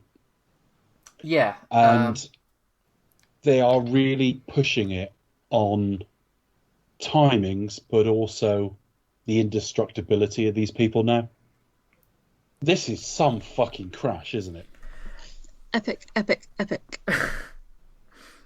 I mean, they do say it's armoured. But it's probably armoured is probably putting it lightly. Yeah, I mean, probably he backs off. He basically drives off the cliff to get away from the people sort of pursuing, and they just basically crash down the side of this cliff. Basically, epic explosion. It's twice in the film where you just think he should have died in that car. At least it's kind of on the scale of like Bond or Mission Impossible. It was kind of very much of that kind of genre, really. And I was like, it's an absolute miracle how they all survive in this film. Like, bloody, obviously apart from Paul Walker, which is very sad. But you just think, oh my god, very dangerous. Yeah, absolutely. Where do we go from here then? So they've got her. Oh, the next she's knocked out in that accident. So the next thing you see them by a lake or something. Yeah, and she's coming round, and she immediately trusts them, and says why, and basically pegs all of the crew by their demeanour. So she points at Paul Walker and you say, ex-military, ex-cop, something like that. Points at Dom and says, you're the alpha. Points at Letty and says, you're the alpha's partner. You're Mrs. Alpha. Mrs. Alpha, that's it. Then she points at Tyrese and says, Joker. Points at Tej and says, I think tech expert or something. Yeah. Offended by the hacker comment. Hacker, that was it. Yeah. So she just says, the only reason, the way you work together would only be loyalty or fear, and I don't see any fear. So in other words, you are a crew of people loyal to each other. I can see by your bearing what your roles are, so I'm quite relaxed with you. Yeah. It's quite efficient, actually. Yeah. Shows that she's actually smart as well. Yeah, absolutely. She's quite switched on, so... Oh, this is where... this is it. Yeah, she's got this chip that's the God's Eye. Yeah. But she posted it to... She put it in a car, or hid it in a car. I don't think we find out it's in a car till they're in Dubai. She basically gave it to her mate in Dubai. She just basically said I mailed it to a friend for safety. But actually, when we get there, they find out that friend has sold it because it was a car. She didn't say what it was. Yeah. But she sold it to a billionaire who's got like a penthouse in Dubai. So it's still there. But it's going to be in some millionaire's apartment or billionaire's apartment. So they've now got to get into this apartment. Yeah. And there's a party going on with Sandy. And get this car, or get the thing out of the car, one of the two. And this kind of reminds me of it gets a bit Mission Impossible, because obviously there's a bit of, what you walk into some, apart from the Dubai thing as well. Well, if you think of the first Mission Impossible film with the sort of ambassadors party or whatever it is at the start, the third one with the Vatican, the TV show where frequently they'd have to go to some like embassy or something, and when they turn up, they've all got their roles. That's what you're getting at, I think. They walk into this party and one of them's got to distract while one of them goes to do something else, and one of them's trying to hack into the systems. Yeah, definitely. It's been hidden in a car that they. I'm surprised when they drove it out, it wasn't covered in their jizz, because they were very excited. Paul Walker particularly very excited by this car. There's only a handful made in the world. Yeah. Yeah, it's like super rare. So I think this is the bit. They're just superhuman in this film. They're looking for this chip, and Dom just picks the car up. I'll just get it. It's fine. I mean, he does express that it's heavy, so. Oh, well, that's all right then. So if he jumped over the building in a single leap, but acknowledged it was high, that's all right. He lifts the car up so Paul can get under it and look for this thing. Tej, and this is a problem, Tej and Ramsey have the same skill set. So they're both working together on hacking into the CCTV system. Well, they put them as a couple, really, aren't they? They're kind of setting them up as, like... Are they a couple in the next film? I can't remember. I think there is... I don't know that they are, but they are more set up It made me laugh when because when she came out of the water, sort of Halle Berry stroke Ursula Andress style. Yeah. Because they're sat by the water to start with. And she walks out, like, in a bikini, and her and, like, him and Tyrese are, like, playfully fighting over her. I don't really get the appeal myself. Because they're just like, you'd think the most beautiful woman in the world had walked out of that water, and she's fine. But anyway, the bits of Paul Walker there sat sort of poolside or seaside or waterside or whatever it is were heavily digitally manipulated. But sorry, into the building, they're hacking. Letty has to go and cut whatever wire they're told so that they can get into the CCTV system. And it's basically about keeping the security system for that apartment from interrupting what they're trying to do. So that's those two occupied. Letty has to go in. She basically charms a bloke to get into an apartment. What's she getting in there to do? That is to cut the wire. Yeah. And again... And to get in a fight with a UFC champion. Because, she stole DVDs back in the day. She knows how to fight. Yeah, Ronda Rousey, who was a massive star until she did have her ass handed to her very quickly in a fight very soon after this. A lot of smell the fart acting in this film. There's a lot. Vin a few times looks like he's just been told he can't get down from the table until he's finished all of his sprouts. And Ronda Rousey walks in looking like she smelt a fart. It's kind of funny how tough they all have to walk around looking. And basically Tyrese runs interference, doesn't he? But his whole point is mouth, exactly what he was hired for in film 5. Yeah. The whole point is get the microphone, because it's like somebody's 18th birthday, and just get all eyes on you. Well, the thing is, though, it's no one's actually 18th birthday. He just kind of like picks a random girl. It's your birthday. Yes, it's your birthday. Oh, yeah, he made that up, didn't he? Yes, he did. You're right. He made it up. I don't know what the party's for, though, but anyway. Yeah, and he just talks, and most of it, they've done it very wisely, not written it too well. In that a lot of what he's saying is bollocks and not that funny. He's not like instantly a comedy genius or anything. Yeah, because you got Taj like listening back, going, "Oh God, he didn't just say that." Yeah. Well, he's singing to start with, and then he makes a joke about one of the women's tits, and he's like, "You didn't say that, did you? Tell me you didn't say that." Yeah. And all that so that Dom and that they can all go about their business. So Ronda Rousey stands very politely while a load of female soldiers, try to take Letty down. Eventually, it ends up the two of them having a fight. Very like the one she had with Gina Carano in the last film. Different location, but same principle. She's fighting a UFC fighter. What then? Or Yes. the system starts locking them out, so all the security around the car starts locking, doesn't it? Like windows and Yeah. stuff like that. So now they've got no choice but to drive the car out of there. Yeah. And so they drive it into like the party, but then Stace shows up. Yeah, just following, starts firing guns, and they've now got to get out of there before they're shot. Although they're told the car's bulletproof. Yeah, but he's got a Yeah. rocket launcher as well. Yeah, but also his crew are there. Yeah. They might be all right in the car, but yeah.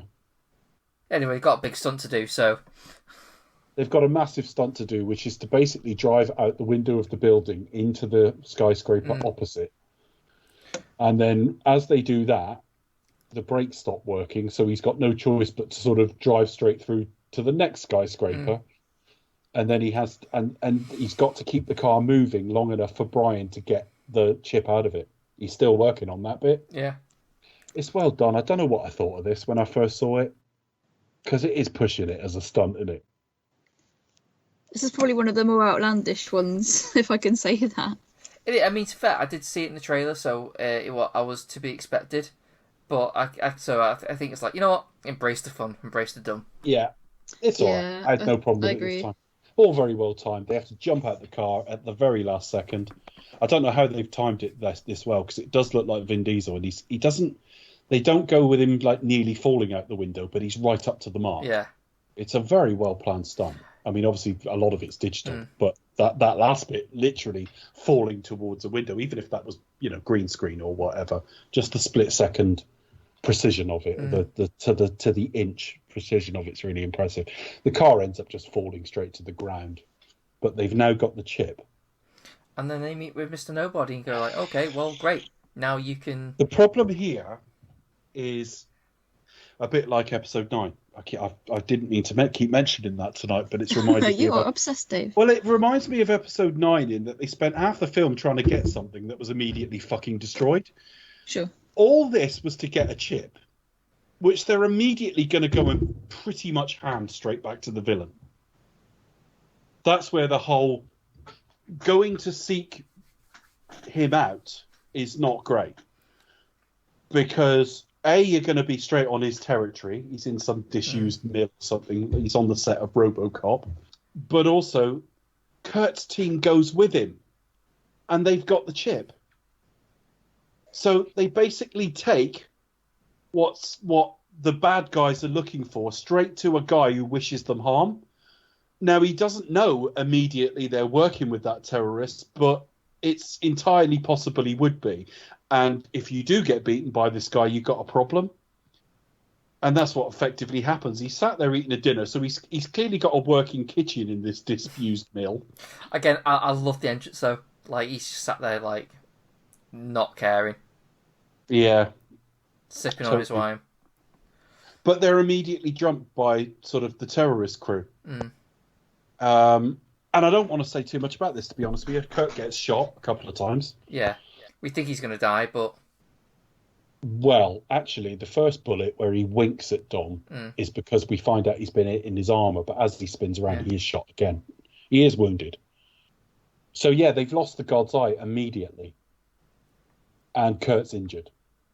So they get out of there, and they've basically... Kurt won't let them he just calls it in himself because he'll come and he'll get picked up, and we know he's fine because he's in the next film. And then they decide, right, if he's going to come to us, we've got to go to the streets we know. Yeah. So they head back to LA, and they don't. Again, it works in the film, but it doesn't work if you think, because they're stood looking at the city, and then Tyrese is arguing with them, and I'm like, surely you must have known where you were heading. Surely you didn't get right into the center of LA and suddenly go, shit, I'm in LA. Right? Yeah. And that's one of the scenes. Brian is stood in the lineup of them. I don't think he's there. I think that's added. It doesn't quite look right. And again, ballsy to do the reverse angle, because you could have had one shot of him and that would have been fine. So now they're going to basically... They put all the obstacles in the way. Tej says the signal strength won't be very good, so we got to keep moving to keep near the people with the God's Eye while you hack it to Ramsey. Yeah. And at the same time, Dom is going to try and distract Deckard, which he does. He basically draws into a parking lot, as they would call it.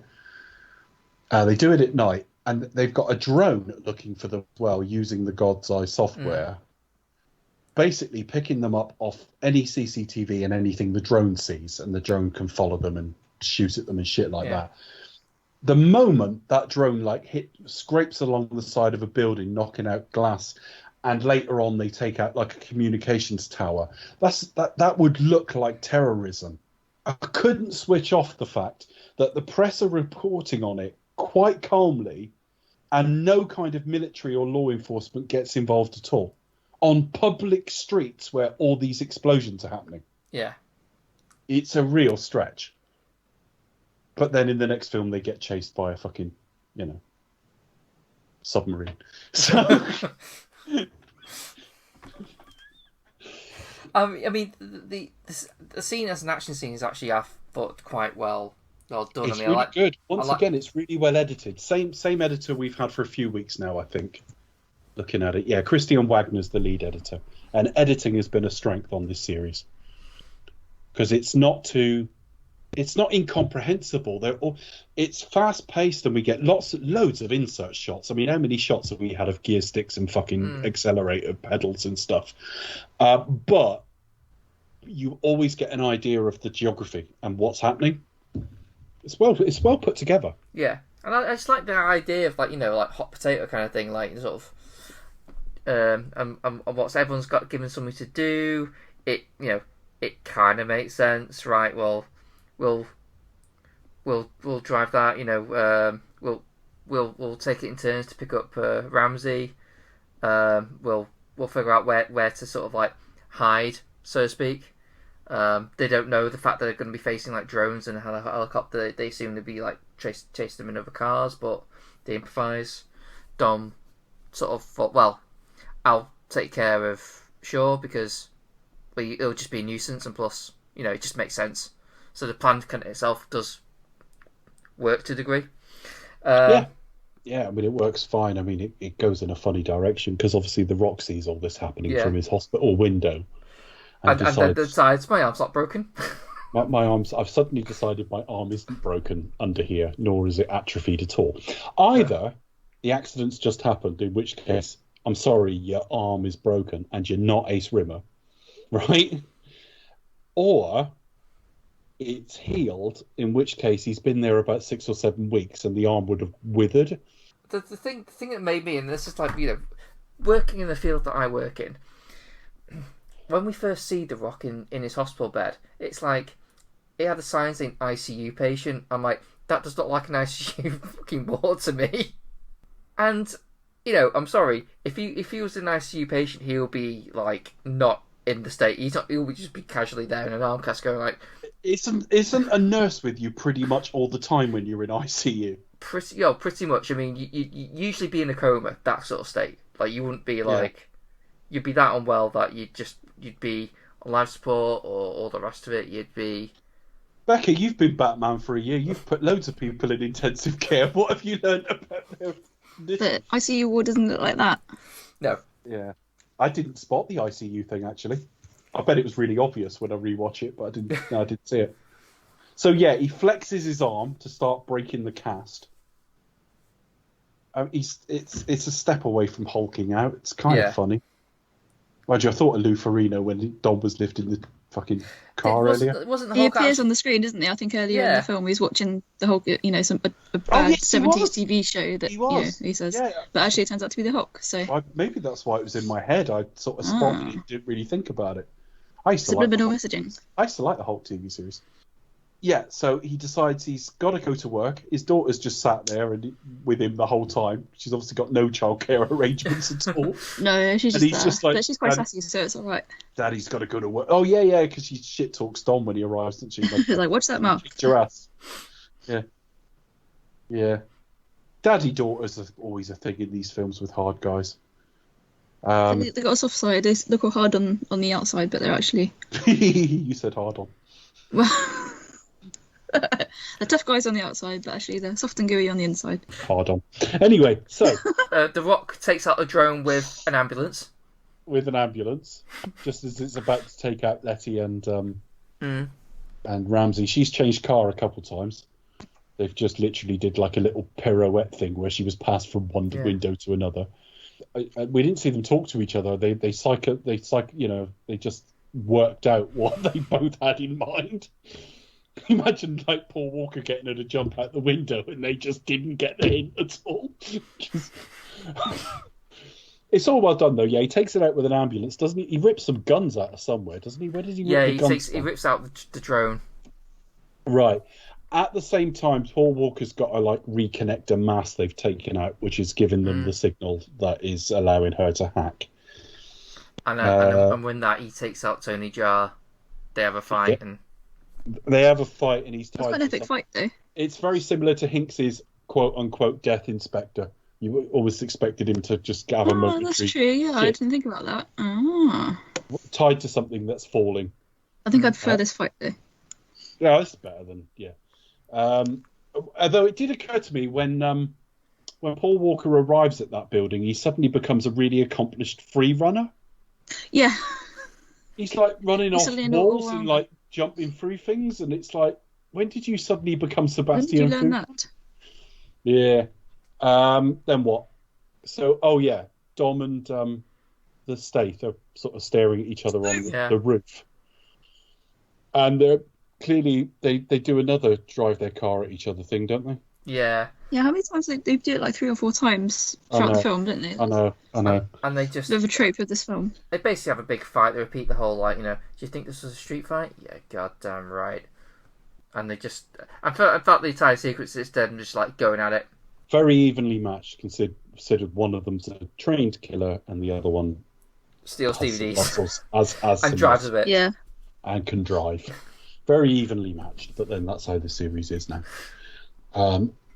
They're all really evenly matched. It's just how it works.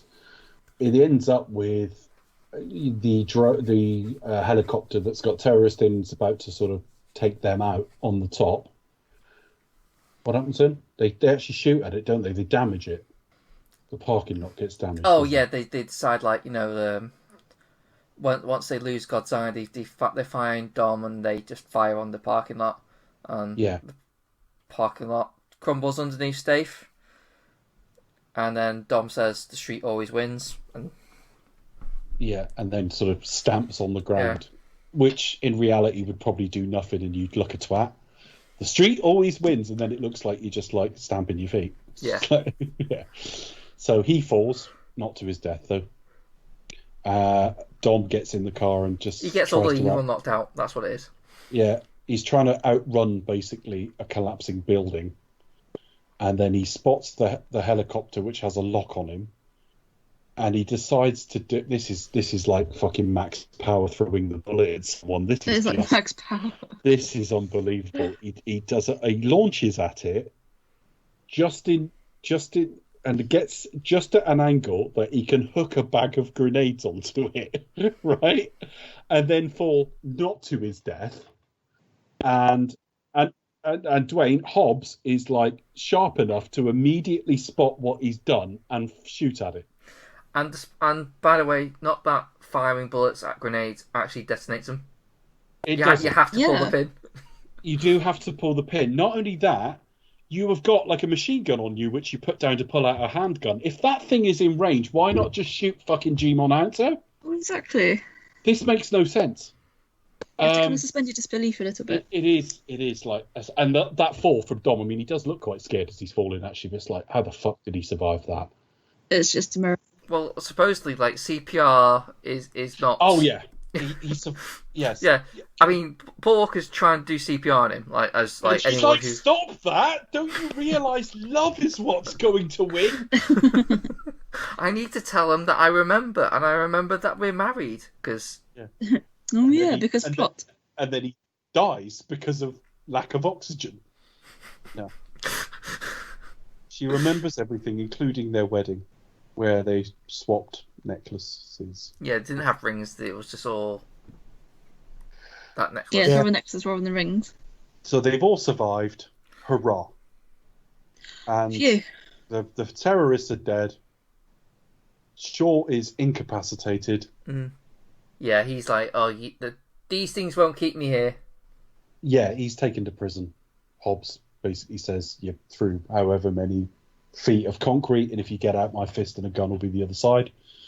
So he's shut away in solitary, very much like locking up Lex Luthor at the end of a Superman film or something. And then it cuts to the main crew on a beach. And this mother who is expecting a baby girl still isn't showing at all. And they're playing with Jack on the beach. Now, again, on the small screen, it was all right. I didn't spot it. On the big screen, I could see that wasn't Paul Walker. You can kind of see the joins a little bit. I think that was... Could you see it? Could you see it on the small screen, Becca? Because like first time I was sort of looking out for it, I think this is one scene that kind of jumped out at me. But I think this time around, obviously on the smaller screen, it doesn't kind of leap out No. as much. On the big screen, it reminds. I know that sounds really silly, but you know what I mean. I'll tell you what it's like when you watch Spectre. A lot of people claim to see it in Skyfall, but I don't think it looks too bad in Skyfall.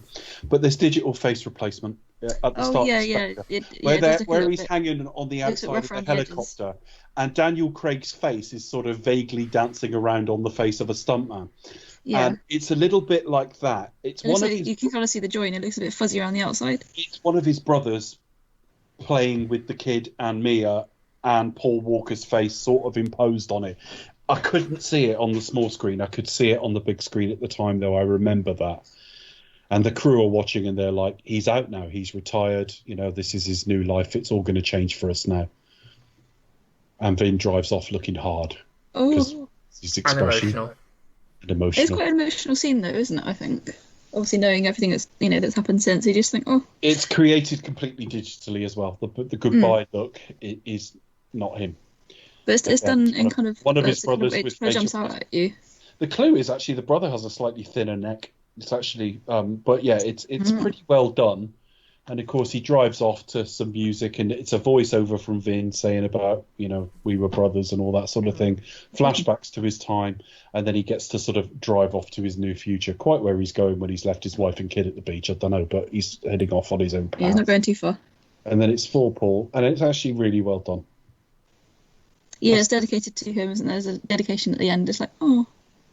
Yeah, rightly so. Of course. Because obviously this is the first one released. I mean, he was alive when 6 was released. He died a few months afterwards. Final thoughts from me. I sort of don't know, in that I've got lots and lots of problems in the details. And some of it's scale, some of it is, that's a step too far. If you carry on like this, we'll never believe they're in any peril. We know they're going to survive and win, but I mean, if you can fall from any height and be okay, then... And they're all cats. I'm not so sure. Dialogue's a little better than last week. Sort of. It's got more narrative dead ends than last week. I think the decision to have them go to Hobbs and just hand him the fucking thing was really silly. You can see sort of the joins between the film they made and the film they thought they were making. But I think possibly for the last week, we'll see next week. But it's still in the sweet spot. They made... If you didn't know Paul Walker had died, I don't think you'd even notice anything was off, particularly on the small screen. Whereas, like I say, with Leia, it was just so obviously cobbled together from what dialogue they had. They didn't have very much. So she's saying a fifth of the amount. There's no sass in it. There's nothing Leia there. And here they managed to cobble it together so that is a Brian O'Connor, faithful portrayal of the character. I enjoyed it. I had a good time with it. We're on a sort of slope down from 5 now. It's a bit longer again. It's a bit padded. It's a bit fat. It's a bit thoughtless in places, but it's really good action. This series lands its emotional stakes. I can't stress how important that is when you do compare it to the takings of this world. So yeah, really happy with this. Yeah, it's a bit of a funny one, isn't it? It's one of those films where, like, obviously with this series, the longer it's gone on, it's become less about the cars and more about the kind of more crazy stunts. obviously you can draw the comparisons between like sort of Bond, Bourne, Mission Impossible, for example. And it is kind of one of these films. I mean, the stunts aren't truly epic, and it's definitely action packed. And if that's your bag, it will leave you on the edge of your seat. You'll quote Tarantino, it'll sell you a seat, but you only want to use part of it. But yeah, it's one of those ones where like if you drill down into the script and some of the finer plot points, you'll be like, what the actual idea? And like as you say, you can survive. Before you turn to each other and say, "What are we doing here?" Hold on a minute. Yeah. And as I say, if you survive those kind of stunts in the real world, you just wouldn't be left alive at the end, unfortunately. But as I say, it's the magic of the silver screen. And again, a lot of the effects, there's kind of very minimal, like digital effects, obviously there's sort of face replacement, things like that, for example. But again, that can't be avoided. But a lot of the stunts kind of done like very much in camera. I think that's something that Justin Lin definitely has tried to do as the series have gone on. James Wan's picked up on the same thing. Yeah. He's as I say, he's kind of very much one has picked that up from Justin Lin for sure. And it's still, even though plot wise it's kind of very outlandish, but it keeps it very, very real, if that makes sense. I know this is really stupid, but it kind of keeps it kind of feeling, kind of authentic, I guess. Like they try to, do it in an authentic way, even though it's mind blowing. And but I say Kurt Russell just infinitely makes this film better just by the grace of him being there, of his presence. By being Kurt Russell. Just generally I can't believe Kurt Russell. I didn't like Kurt Russell. We've had this conversation before, and I think we've had it on air. I didn't like Kurt Russell when I was a kid, and I didn't like him into adulthood. I can't remember when it clicked, because I really like him now. I don't know why I didn't like Kurt Russell, but He's got better as he got older. But this is a real case of extended casting, but it works. I don't even know it's that. He wasn't an old man when he made The Thing. I don't know. I don't know what it was. I didn't like him, and now I look forward to seeing him in anything he ever does. I think he's kind of like, he's known for playing a certain type of character, isn't he? But I think now he's kind of really just put that on his head, and kind of sometimes he plays against type, or sometimes he really sends up that kind of character. But yeah, I just think he's brilliant here. Like we never find out too much about him. He's just Mr. Nobody, and he's kind of behind the scenes controlling everything. And I just think it's brilliant. He's one of those people who can just like deliver dialogue just so relaxed, and it just feels like it's just comforting. This was effortless, doesn't it? He's really magnetic as well. Yeah, it just you can see why he fitted in with Tarantino. Yeah, exactly. There's just an effortless charm to him. I think that actually does play better with age. But yeah. I'll go next, right? That's it. Yeah, go for it. That's it. Yeah, I think I probably enjoyed this quite a bit. Actually, I was quite surprised how much I enjoyed it. I do wonder what it would be like had it wasn't compromised under tragic events. But considering that, I think they did probably the best possible job anyone could do. Of all things being considered, assuming what was made or what they had, I don't know, but in terms of making it sort of feel a complete film and also paying tribute to Paul Walker, I think they probably did everything right, all things being considered. There's plenty of action. I think the action's actually pretty decent. I mean, James Wan actually could actually be good at doing action stuff. He did Aquaman, I know, but yeah, I think this is like pretty good. I think it's also amped by star power, as I said before.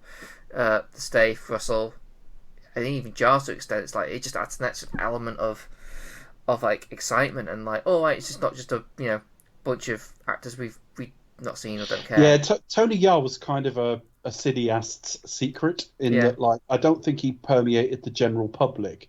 But those of us who watch quite a lot of films and are quite happy to watch a few foreign films here and there, Ong Bak was a thing. Yeah, so, definitely. I mean, if you're into kind of like your Asian action films and that, he's, you're going to be a fan. So. And unless you're really, really into Asian films and therefore you studiously went about watching the sequels and stuff, which I didn't, he suddenly sort of went off the radar, and then he turned up here and it was like Tony Jaa. Yeah. So that was, you're right, Chris. It was a thing when this came out. It really was. And I think it's one of those things that it's nice to know. Oh, nice to know. Oh, it's Tony Yar as well. That's pretty cool. Rather than like it could have got anyone. That could have been anyone. It's just a henchman as long as he can look good at doing the stuff. Yeah. Yeah. Yeah. He looks Tony Yar, stylish, and he really gives it his all. there's an alternate timeline where Tony Yar becomes a big breakout star, a la Jet Li or Bruce Lee, or something, or Jackie Chan, and it just didn't happen. But Ong Bak was a thing.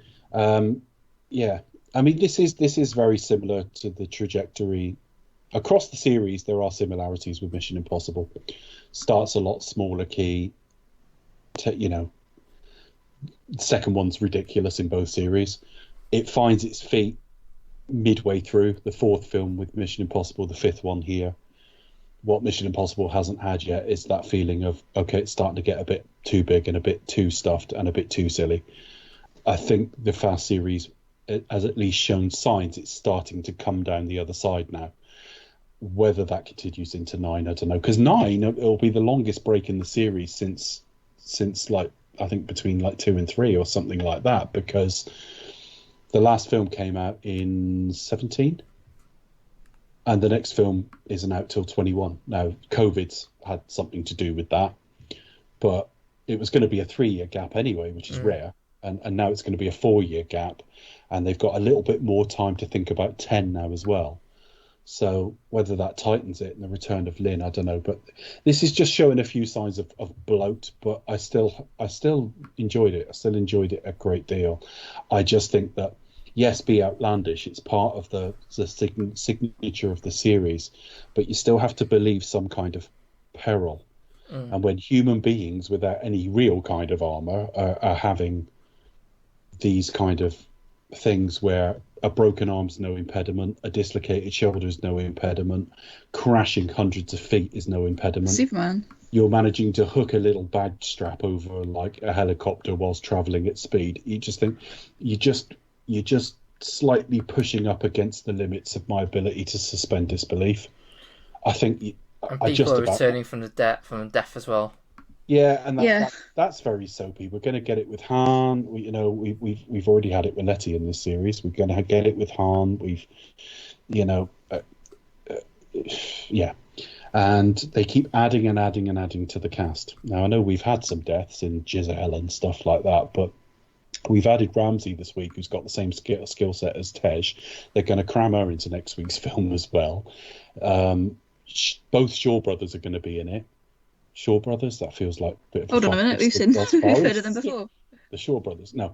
Not those kind of Shaw brothers. But the Shaw brothers are going to both be in it. Their mum's going to be added to it. The theme music. Their mum's going to be added to it as a bit of stunt casting, which I half like, half dislike. I'll think about that and talk about it next week. So what's amazing is they're still keeping the plate spinning.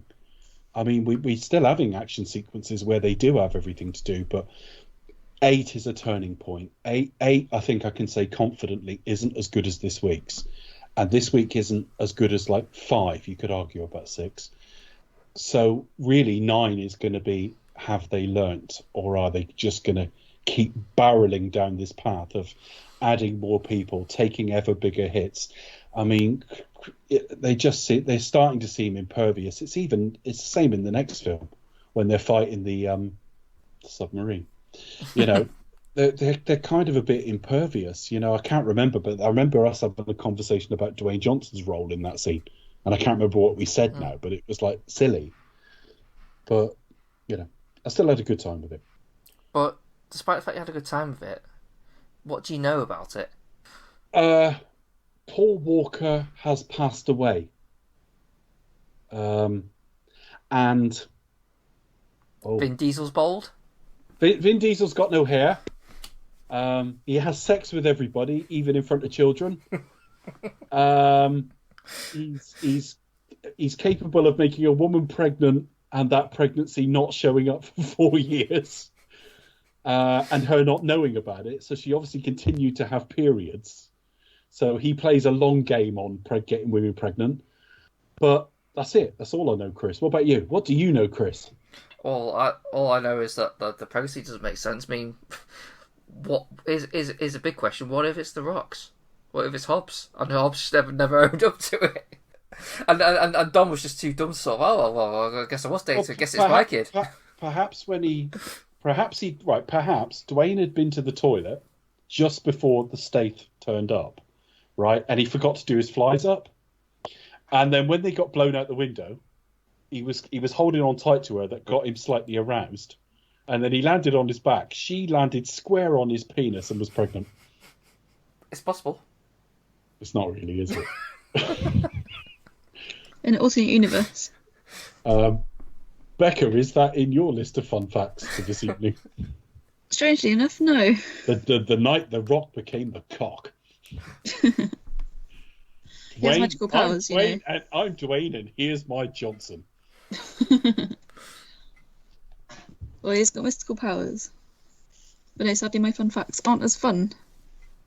As disaster impregnation. No. Right. Yeah, the next thing, I'm really wondering about that, kind of the mystical baby that does or doesn't appear. I was like, oh, and obviously there's a big time gap in between. I was like, The age of Jack is the only problem. yeah. If he was literally still in a cot, days old, you could just about get it to work. It's But still then I think in terms of the series, as we've seen, chronology is, doesn't really matter a whole great deal, a whole deal. So Yeah. She revealed she was pregnant fairly early on in their time, at 5, fairly early on.